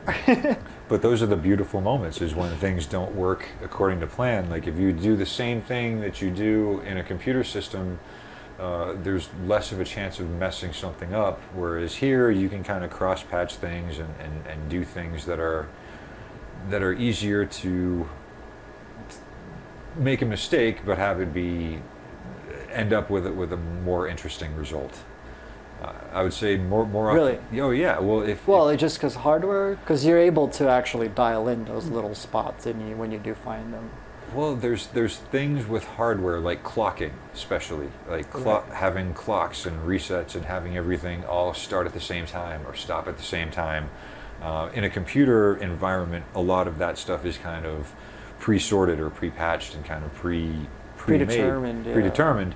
Whereas here, if you mess with clocks or if you try to do things in a certain way, then you may get something a little more unpredictable, and sometimes it can get a little stranger or a little more unruly than if it was in a computer system contained digitally. Okay. That's weird, because I feel like sometimes, I don't know if you agree with this, I feel like sometimes modular can sound pretty rigid and look, and like it's just like, because it's like, all the music that I see created on synths oftentimes is pretty like on the spot. Yeah, on it's the button. It's like really like on the clock, and Yeah. I feel like it's difficult, or I don't see a lot of performers. Well, but that's what these are for, and that's what are these? These are the propagate. So what that does is it takes a gate or so it's these guys right here. I'm actually using one on the drums down here at the bottom. So you can kind of dial a knob and kind of mess with the timing and kind of not have it be right on that downbeat or right on that spot, and kind of shift it back a little bit, and just kind of mess with the beat and kind of give it a little bit more of that human feel. Yeah, it's weird because I feel like now it's like the opposite of what it used to be.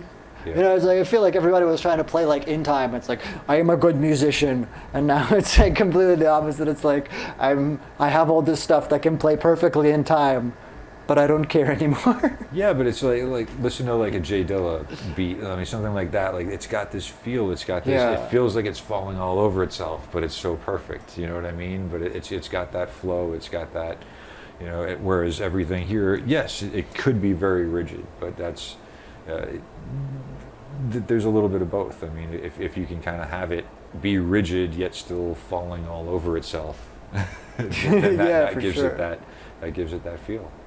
What do you think? Where do you think like modular as a format is going? Where do you wish it would go? I guess also, but where do you think for you like you wish it went, or like what's the ideal like end goal? Right now it's a lot of audio and things like this. I guess you wish there was more MIDI, probably, because you have a MIDI device inside of your thing. You can just plug in one wire. Well, I mean, it's more having pretty much there's a lot of different standards. There's a lot of different like with control voltages or with using CV on different modules. Like some modules are 0 to 10, some modules are +5 to -5. Just being able to mark that on the module so that I mean, yeah, you can read the manual, but if it was, it was kind of like... Make your own labels. Well, make your own labels, but know your gear, of course, and know what goes into what, but there's a lot of stuff here. And I mean, I would love to tell you that I've read every line of every manual to all of this stuff. But no, you haven't. But I haven't. But I will say Did you read the Hypno manual? Yes, I have. I haven't followed along with the examples.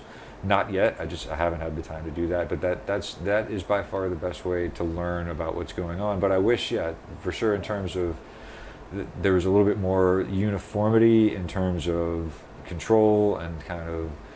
And I know it's hard because there's so many manufacturers. You wish there was more uniformity. Well, at least kind of in terms of knowing what you're going to get. Like, is that a +5 to -5 control input? Is that 0 to 10? Yeah, there's a lot of that like informational kind of gap, probably. Well, it's all in the manual. It's all in the manual. So but it's hard to remember because there's so much, in terms of like, does this module go from here to here? So you're saying you just wish there was like more of a standard for? I mean, there is a standard. Well, not necessarily. It's just, I suppose there's been like best practices developed.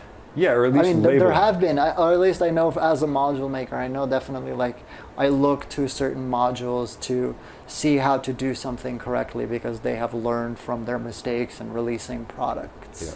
So I mean, I feel like it's getting better. Maybe like before it was like really the Wild West. But. Yeah, but it's definitely a lot easier knowing, like, kind of, when you're trying to do something technical, it's easier to kind of just, it's just as easy to look in the manual, for sure. How long has it been since, like, this whole thing, you started this modular? And you told me how it happened, but not when it happened, because I'm always curious, like, how fast you get sucked into this. This was probably about 2.5 to 3 years, I would say. Maybe 3 years. Yeah, well, I moved to LA, and this started right after I moved to LA, and I moved to LA about 3 years ago. Yeah, So LA modular mafia. LA, well, it was basically, again, right place at the right time. You know, if I would have been 1 minute late or 1 minute early, none of this would have happened.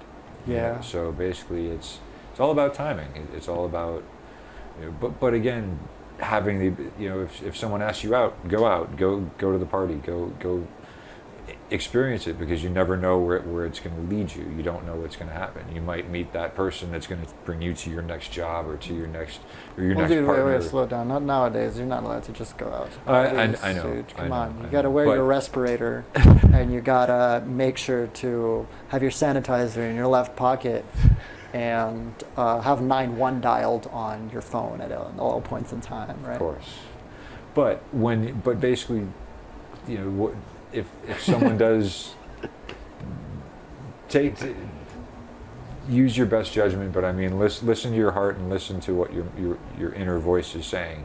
If it's just listen to your heart, listen to your inner voice, because that's going to be your moral compass, or your internal compass. May not be moral, but it could be internal. It's at least internal. That's subjective, dude. Yes, but at least if you know when you're doing something right, and you know when you're doing something wrong, right? Yeah. There's an innate inner sense that goes off. That's true. Yeah. But you have to develop that rapport with yourself and with that dialogue. You have to kind of nurture that inner dialogue and make it become part of your experience, and that will lead you in directions that you'll never even imagine. Yeah. Going back to the gear for a second.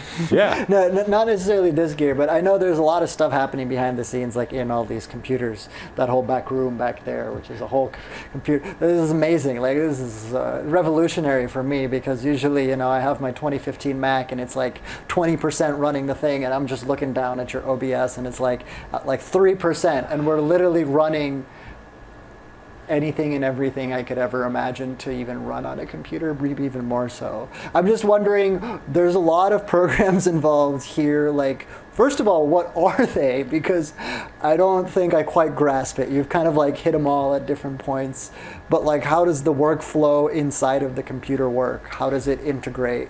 Is there some logic to that, like in the thing, or are you actually allowed to, or able to patch it as freely as you are in the modular? I'm wondering, because I don't work with this stuff as much.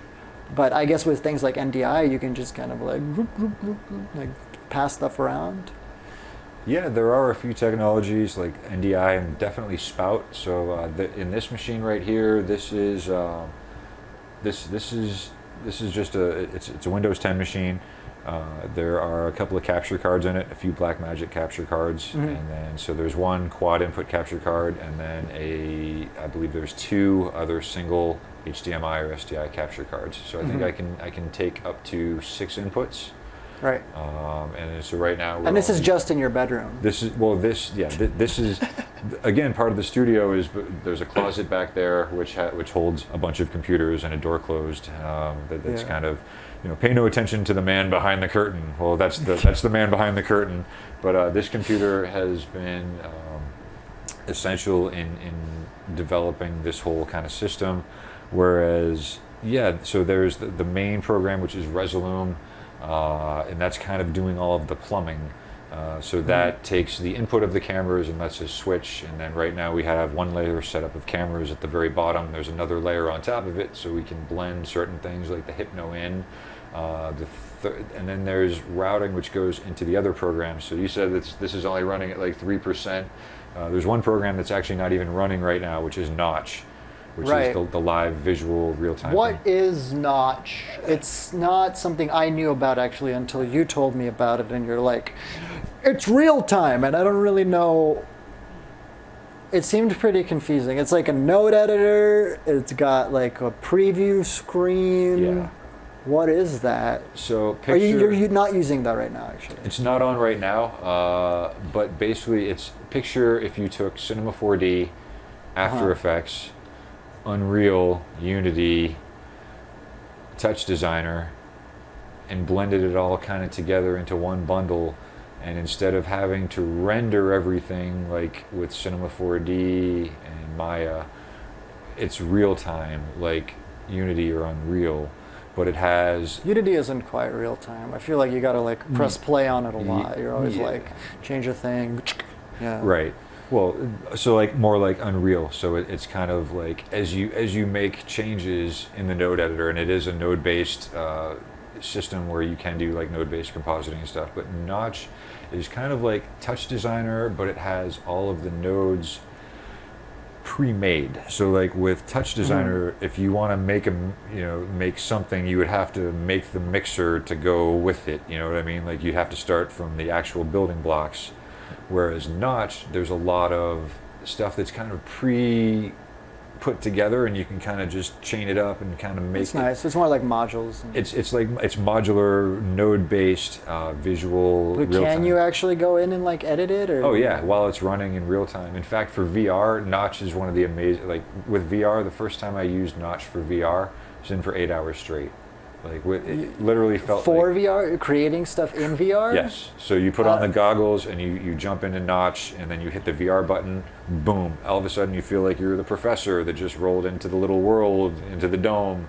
And so wait, you have your your regular screen interface, yeah. or there's a and regular. it's in VR. It's just a virtual screen. Yeah. And then you're just in the world. Yes, but you can actually see the entire window and the node editor within VR, so you don't have to take the goggles off. You're in VR and you can just sit there. How do you see the keyboard?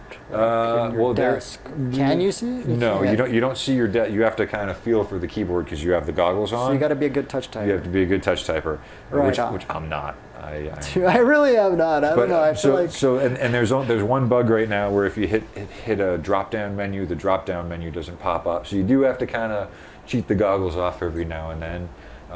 But they're working on. Like I said, 8 hours. The first time I had an Oculus Rift S on for 8 hours straight.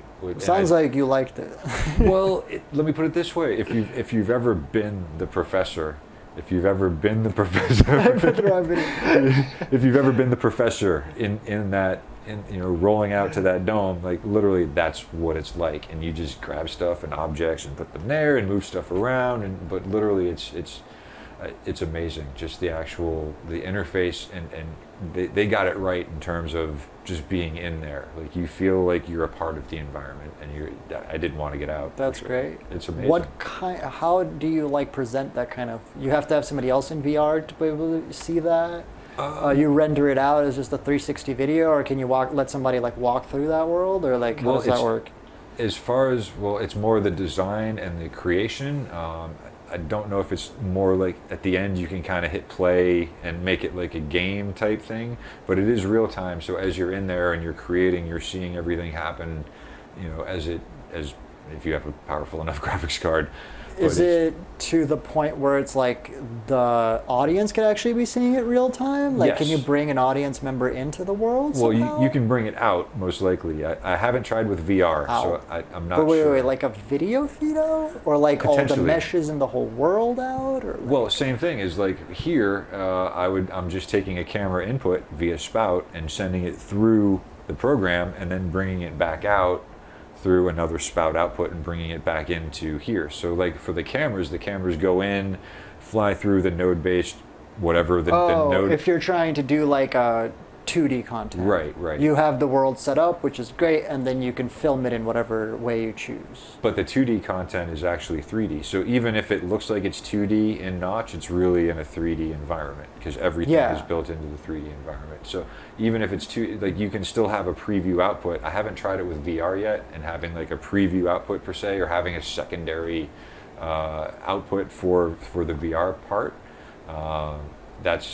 in the works. I got to see if that would actually work. But can I just beam in? Can I be like walking around like?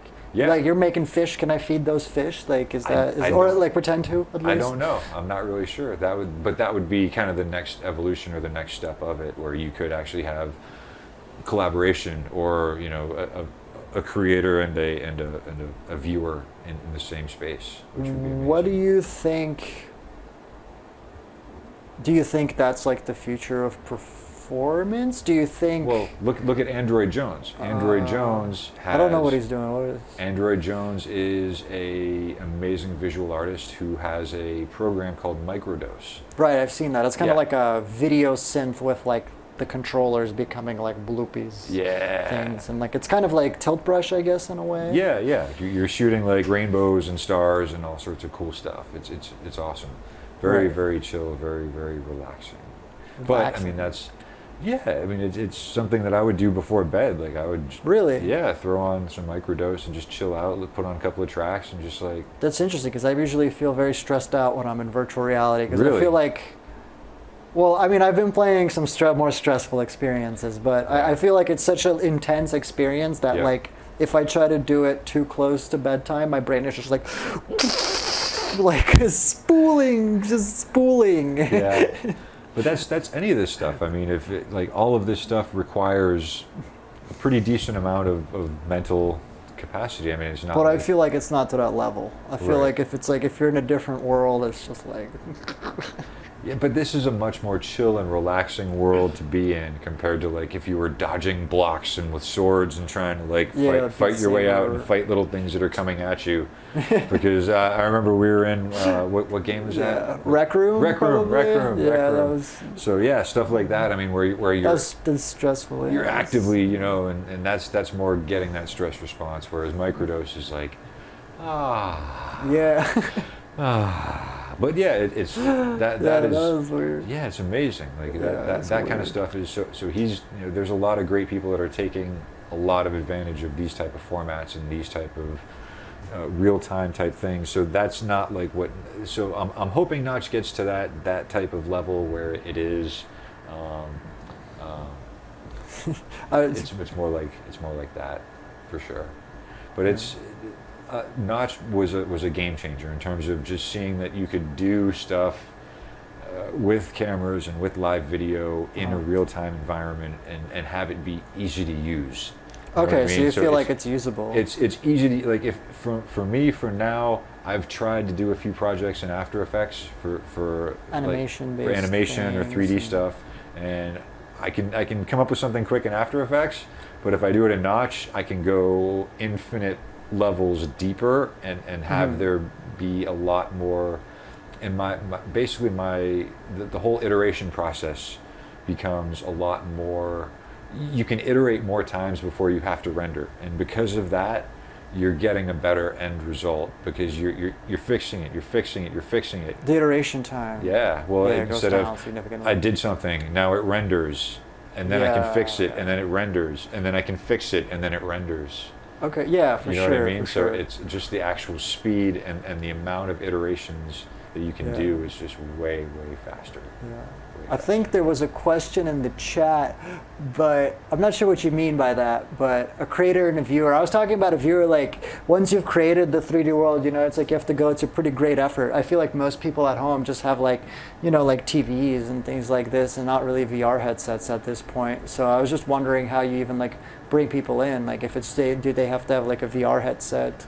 Do they, or I guess like you said, you can like, I guess, have a world and film it, that's an option, or you could have somebody, I guess, in a VR headset hopefully participate in that world somehow. I'm not sure if that's supported, but I'm not sure in Notch, but hopefully at some point. But that's getting somebody else into that world or getting an output that you can actually see in real time is just so you can do a lot more. You know what I mean? You have a lot more access to different things, and you can kind of play around with it more and make more mistakes.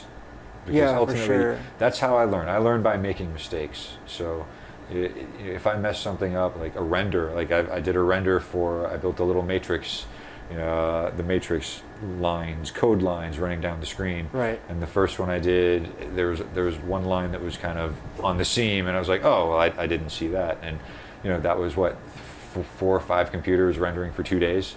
Yeah, that's a not fun. mistake. That's you not know what fun. I mean? That's a mistake. So Yeah. having the ability of having something in real time and being able to see that right now as you're creating it, go, oh wait, it's on the line, let me move that over. Right. That would have saved me a day. So. Okay, that's great. But yeah, overall, it's like I can definitely ask questions about, because like I feel like the terminology gets a little confusing when you start dealing with like 3D worlds. it's like oh, like well, I'm present there, and like you don't actually mean that because you're like in a headset, in a different country, right? Or not, or like I'm interacting with it, but not really. Like it's just kind of like a new all-encompassing paradigm. Yeah, well, that was VR for me. It was that's what Wizdome kind of helped with was getting to that level, because once you hit that level on that format and you understand what 3D is and how it works, and how it works with the different formats and cameras and just your experience, and then it's like, oh, okay, well, what else can you do? For sure. What else can you do? And now it's just trying to get, again, Wizdome was like the lab. LA Film School, which is where I work now, is and the Ivar Theater. They've been giving me a lot of support and just trying to do this same kind of thing. Having a lot of different programs and computers and here's the thing: for the school actually. But all of this stuff, like you can download a demo of Resolume, you can download a demo of Synesthesia, you can download a demo of Notch, and do all of this stuff that I'm doing, and pretty easily. If you happen to have the hardware. Well, I mean, all you need is a decent computer right now. I mean, there's an old Dell T7500 will actually run most of this stuff, which is not a powerful computer from 10 years ago. Yeah, that's fair. It's really the GPU. I mean, a 1080 Ti, and that's what do you think is missing in something like? You said it's real time. It's great because it's real time. The iteration time is fast. What do you think really just still like needs work? And you're just like, I mean, of course, there's going to be minor bugs. I'm just talking about like overall like workflow concerns. Maybe in Notch specifically, but if you could think of one, but also in computers in general, if you could think of one too. Yeah. Like, just what's like stopping you? Like, do you feel like you run into and you just wish it was easier? Like, it's like, come on, yeah. I would say a few things. Number one would be collaboration. Collaboration. Yeah, like 3D environments and 3D worlds and just 3D in general is not only very processor and computer intensive, but it's people intensive. I mean, if you want to be there's different subdivisions and subsets of the entire 3D community pipeline. Like there's modelers, riggers, environment designers, shaders, character designers, animators, texturers. I mean, there's all different subsets of modeling in 3D, and just trying to learn all of those at once. And there's a big lot of area to cover.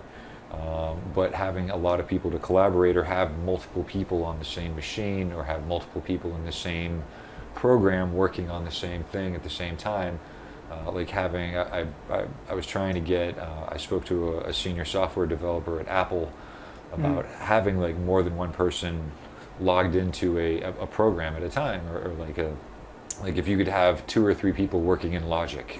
You know what I mean? Like I'm working on editing vocals and you're making the beat, but we're both working in the same program on the same project. I think you can do stuff like that with Reaper now. Really? You can stream in the audio feeds from other people directly into a DAW track. That's the most like advanced version I've seen of that, where I was just like, whoa. That's exactly it. Collaboration and having the ability. So it's difficult to bring other people in, it sounds like, maybe. Well, yeah, I mean, there's a lot of shoes to fill, and it's like that. Trying to create this kind of content and trying to create VR, or trying to create a world or a universe, or some type of fly-through experience. I mean,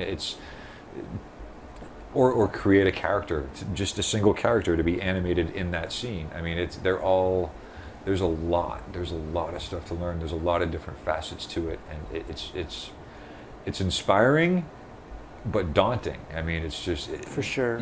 There's just so much to figure out, and Yeah. for me, I started off as audio, and moving into video, it's like learning a new language, and like there's still terminology that I don't know yet, and still things Yeah, that for sure.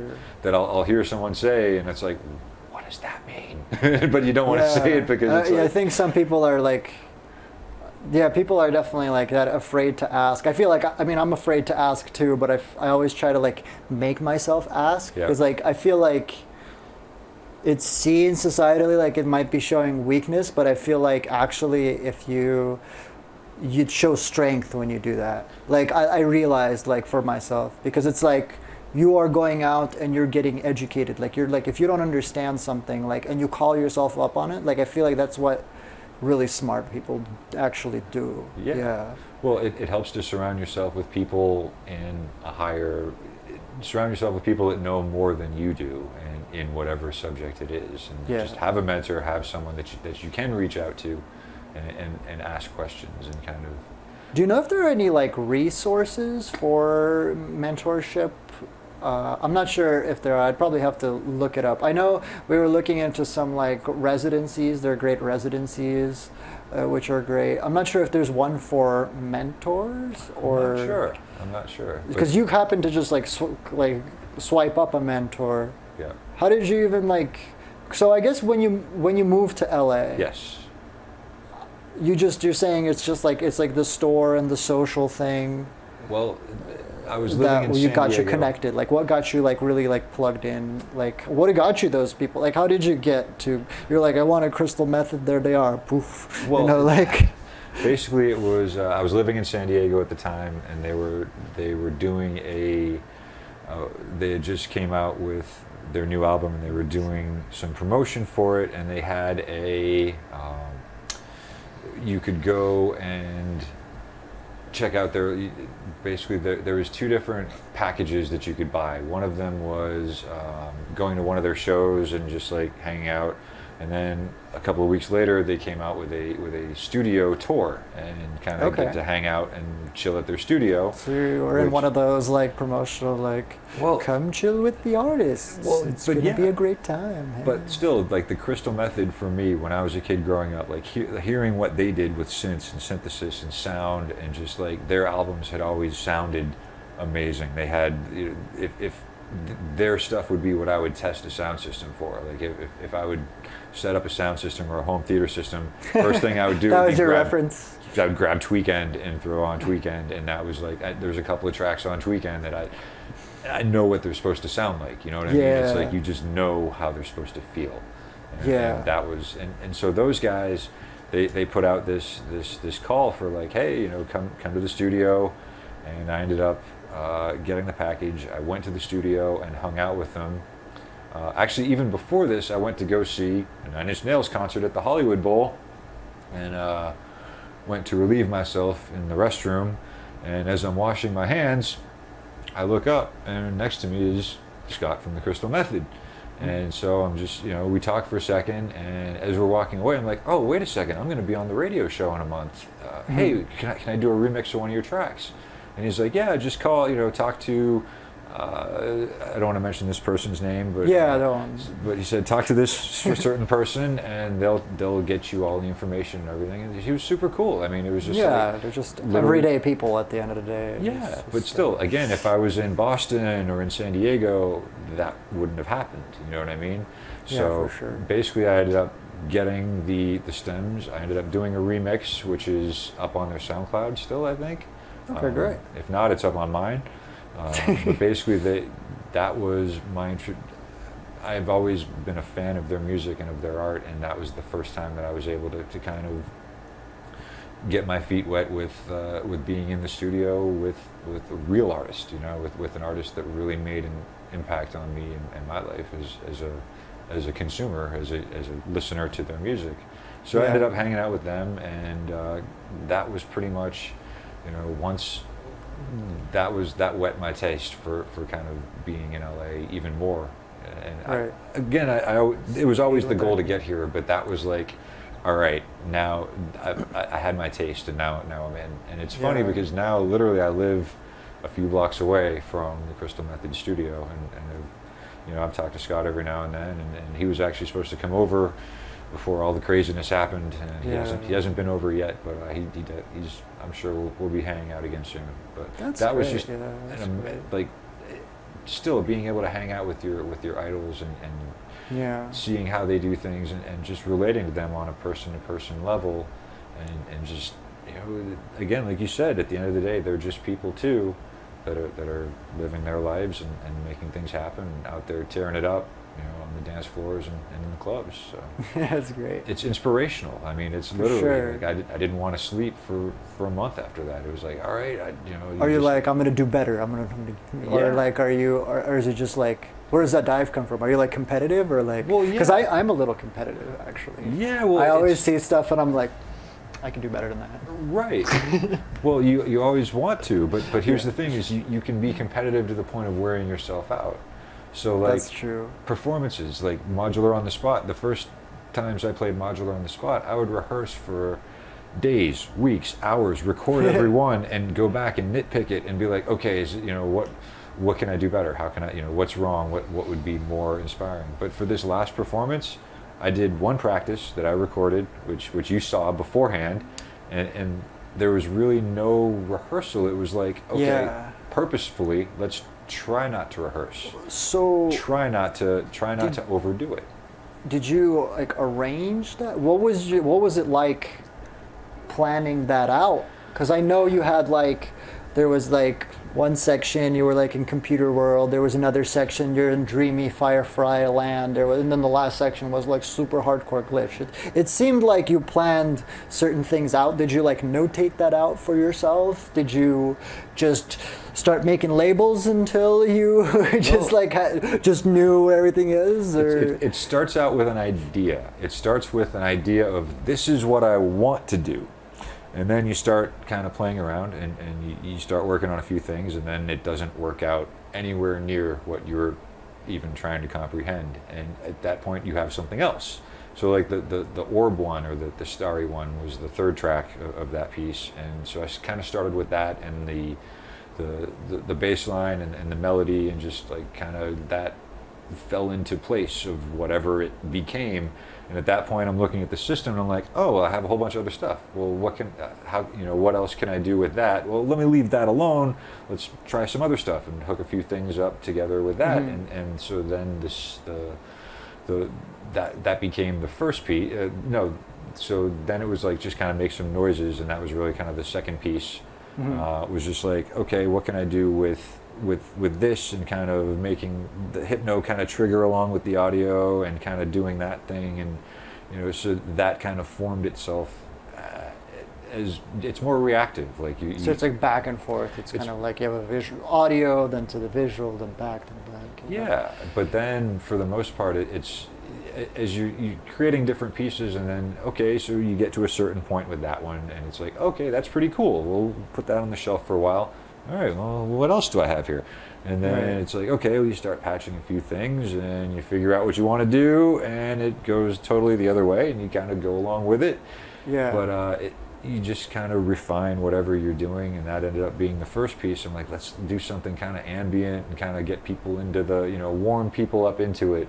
Yeah. Instead of just kind of taking off with a bang and killing everybody. So like if I put the last piece first, then it's like you blew your wad at the beginning, it's like you've already done the grand finale happened at the beginning, and that's not. Yeah, so you try to do like a kind of like a story arc or something like that. Yeah, you can try to build it up a little bit and have some type of an interplay between the music and the visuals, and kind of create some type of storyline interwoven. Were you trying to actually tell some kind of more concrete storyline in that performance? Well, I know I do sometimes. I'm like, but I don't even care if it comes across. But I wonder if you think about a more more of a sensual type. I mean, in terms of what you're supposed to be seeing and feeling, kind of thing. Yeah, absolutely. It's not visual, physical with like, X is X and Y is Y, but more kind of just a feeling. You know what I mean? Like if you have. If I had all that glitch stuff happening during that nice melodic thing, it doesn't make sense. You know what I mean? But if you have, but again, that can be used to your advantage too if you want something to not make sense. Right. But like certain things. So just making those little like emotional connections. Yeah. But making them like the last piece. So that last thing was written maybe half an hour before the show. An hour before the show. The bombastic ending. Like that came together in about 15 or 20 minutes. It was like that. That was the really? Nord drum. That was the Nord drum through the mutable veils turned up all the way, going into a 2 HP delay, into a what was it? The qubit effects box qubit, and that was basically 10-15 minutes. Just kind of what do I got? What can we do? Yeah, that was awesome, man. That was great. It was like, I thought it was over. Yeah, but then you're just like, bam. I'm like, okay, this is like, because I was just watching there the whole time, like, because it's like part of me is enjoying it, part of me is like, I have to make sure to switch at the right time because I was like hosting in between the transitions. Right, and I'm doing the same thing. Like, there's actually, I messed up a few times during that whole performance, but I didn't notice. But again, it's more like, what are you trying to convey? And again, if I put that ending at the beginning, would it have made sense? Like in the grand scheme of things. So even with what I had, again, you're just trying to take what you have and shape it around and form it and mold it into something that feels more coherent and has some type of it lets you can kind of read into it certain things, but the visual kind of ties with the audio and it all kind of conveys a certain feeling. It's not like. I'm not out to blow your mind right at the very beginning. It's kind of. So it's more like a shape. Yeah, dip your toes in first and kind of get warmed up to what's about to happen. But otherwise, it's kind of like, it sounds like it's kind of more like improvised in between. Yeah, but again, like over rehearsing and overthinking will kill it. You're over it. You're over it. You're totally over it. And you're going to mess up more. It's the times when I'm not thinking and you're in the zone because you're not thinking about it. You're not physically thinking about it. You're feeling it. You know what I mean? And it's no longer a cognitive thought process. It's more you're listening and you're reacting, and it's your part. You're a part of it. You're literally a part of it at that moment, and you're in the zone. I mean, that's amazing that you can still feel that way, because I feel like you have a lot going on. Like you have like literally a wall of modular and then computers. It's great that you still are able to feel that way, that you're really like in the zone and in the moment. Because I feel like it can be kind of difficult when there's so much technology going on, and stuff going wrong. And I'm like, sometimes, I'm just like, I just give up. It's too much effort. At some point. It is. It's a lot of effort, and you do have to take breaks. I mean, you can't just. You can't beat a dead horse. I mean, if you're working on an idea and it's not happening the way that you want it, you can either get frustrated by it or inspired by it. There's two roads, and if you get frustrated by it, you're gonna put it down, and it's no longer gonna be, But you can look at it from a different perspective. Take a break for 10 minutes. Look at it from a different perspective and see what it's trying to do. You know what I mean? Because now you're fighting with it, and you're trying to make something happen. And if it's not happening, turn. Go in a different direction. See where that road leads you, because that. You never know where it's going to lead you. Wow. So it's more out of frustration or lack of frustration. Lack of frustration. This should be fun, right? Yeah. It's not okay. So when I first started out, I got a Moleco sequencer, Variegate, and I tried to program Happy Birthday. I'm like, all right. Oh wow. Here's what I'm going to do. I'm going to try to program like Happy Birthday classic this classical musician approach. You're like, I'm going to learn this song on this instrument. I figured that's how I would learn the instrument, by doing this, and that proved to be let's just put it this way, impossible. I never quite got it. Really? Not even because so you never learned that instrument. I never learned that instrument because first I was trying to make it do something that it really wasn't. Could it do it? Yeah, but it wasn't really designed to do that. You know what I mean? It's designed to do something else. So I was trying to take my rigid view of what this thing could do, and instead of just going with it and kind of feeling it out, I tried to make it something that it wasn't. And for me, that was a very challenging moment, because at that time you're frustrated. You know, you're trying to do this, you want to do this, and you're trying to make this work, and it's just not happening. No matter how hard you try, no matter how much effort you put into this, it's just not going to happen. So, but at that point, it's like, okay, this isn't working. So you put it aside, and then a few months later, I check out, what is it, the Scorp Ermod, where you can literally plug a keyboard in, and you can just go for happy birthday, and you can just play. Here you go, easy. So if you have the right tool for the job, you're not going to get frustrated. You're more apt to learn. You're more apt to play and make mistakes. So it's basically, and it's not against the Moleco. The Moleco is great. It's an amazing box. But I was trying to make it do something that it really wasn't designed to do. At least not in that sense. Whereas if you use the right tool for the job, you're going to go a lot further. So it sounds like if you do have a piece of gear, or like whatever you happen to be working with, I think it's just a great piece of advice in general, right? It's like whatever you have, it's good to just go with the flow and try to like play with it, you know, actually play with the instrument, because in a lot of this like electronic stuff, it's like it's a little confusing, right? If you try to force it into something, it becomes less fun, and like if you're not sensitive to like the moment and that interest and that collaboration, right? That's, you know, and frustration, if you get frustrated, are you going to want to come back to it? No, it's not really going to be, you know, there's more. If you can play and have fun and have an enjoyable experience, then you're much more likely to come back and do it again. Whereas if you get stressed out and emotional about it, then you're not as. So that's like the emotional aspect of like keeping it going. And it sounds like you just have to be like more sensitive to the moment. You gotta wait for the right moment, right, as you say. Well, the right moment, right time. At the right time, and sometimes you have to wait for that moment. You know, if you're too early, you're too early. If you're too late, you're too late. So I guess kind of doing a little bit of a wrap up.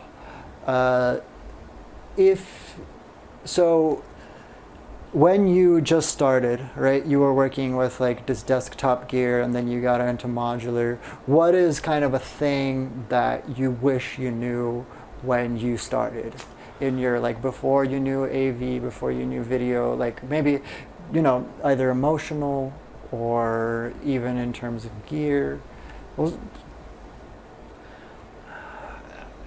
Say, at least if you're starting with modular, get a case twice as big as you plan on getting, because you're going to fill it up a lot faster. That's dangerous, though. It is dangerous. That's real dangerous. It is dangerous, but also, if anything, read the manual, because the manual will tell you pretty much.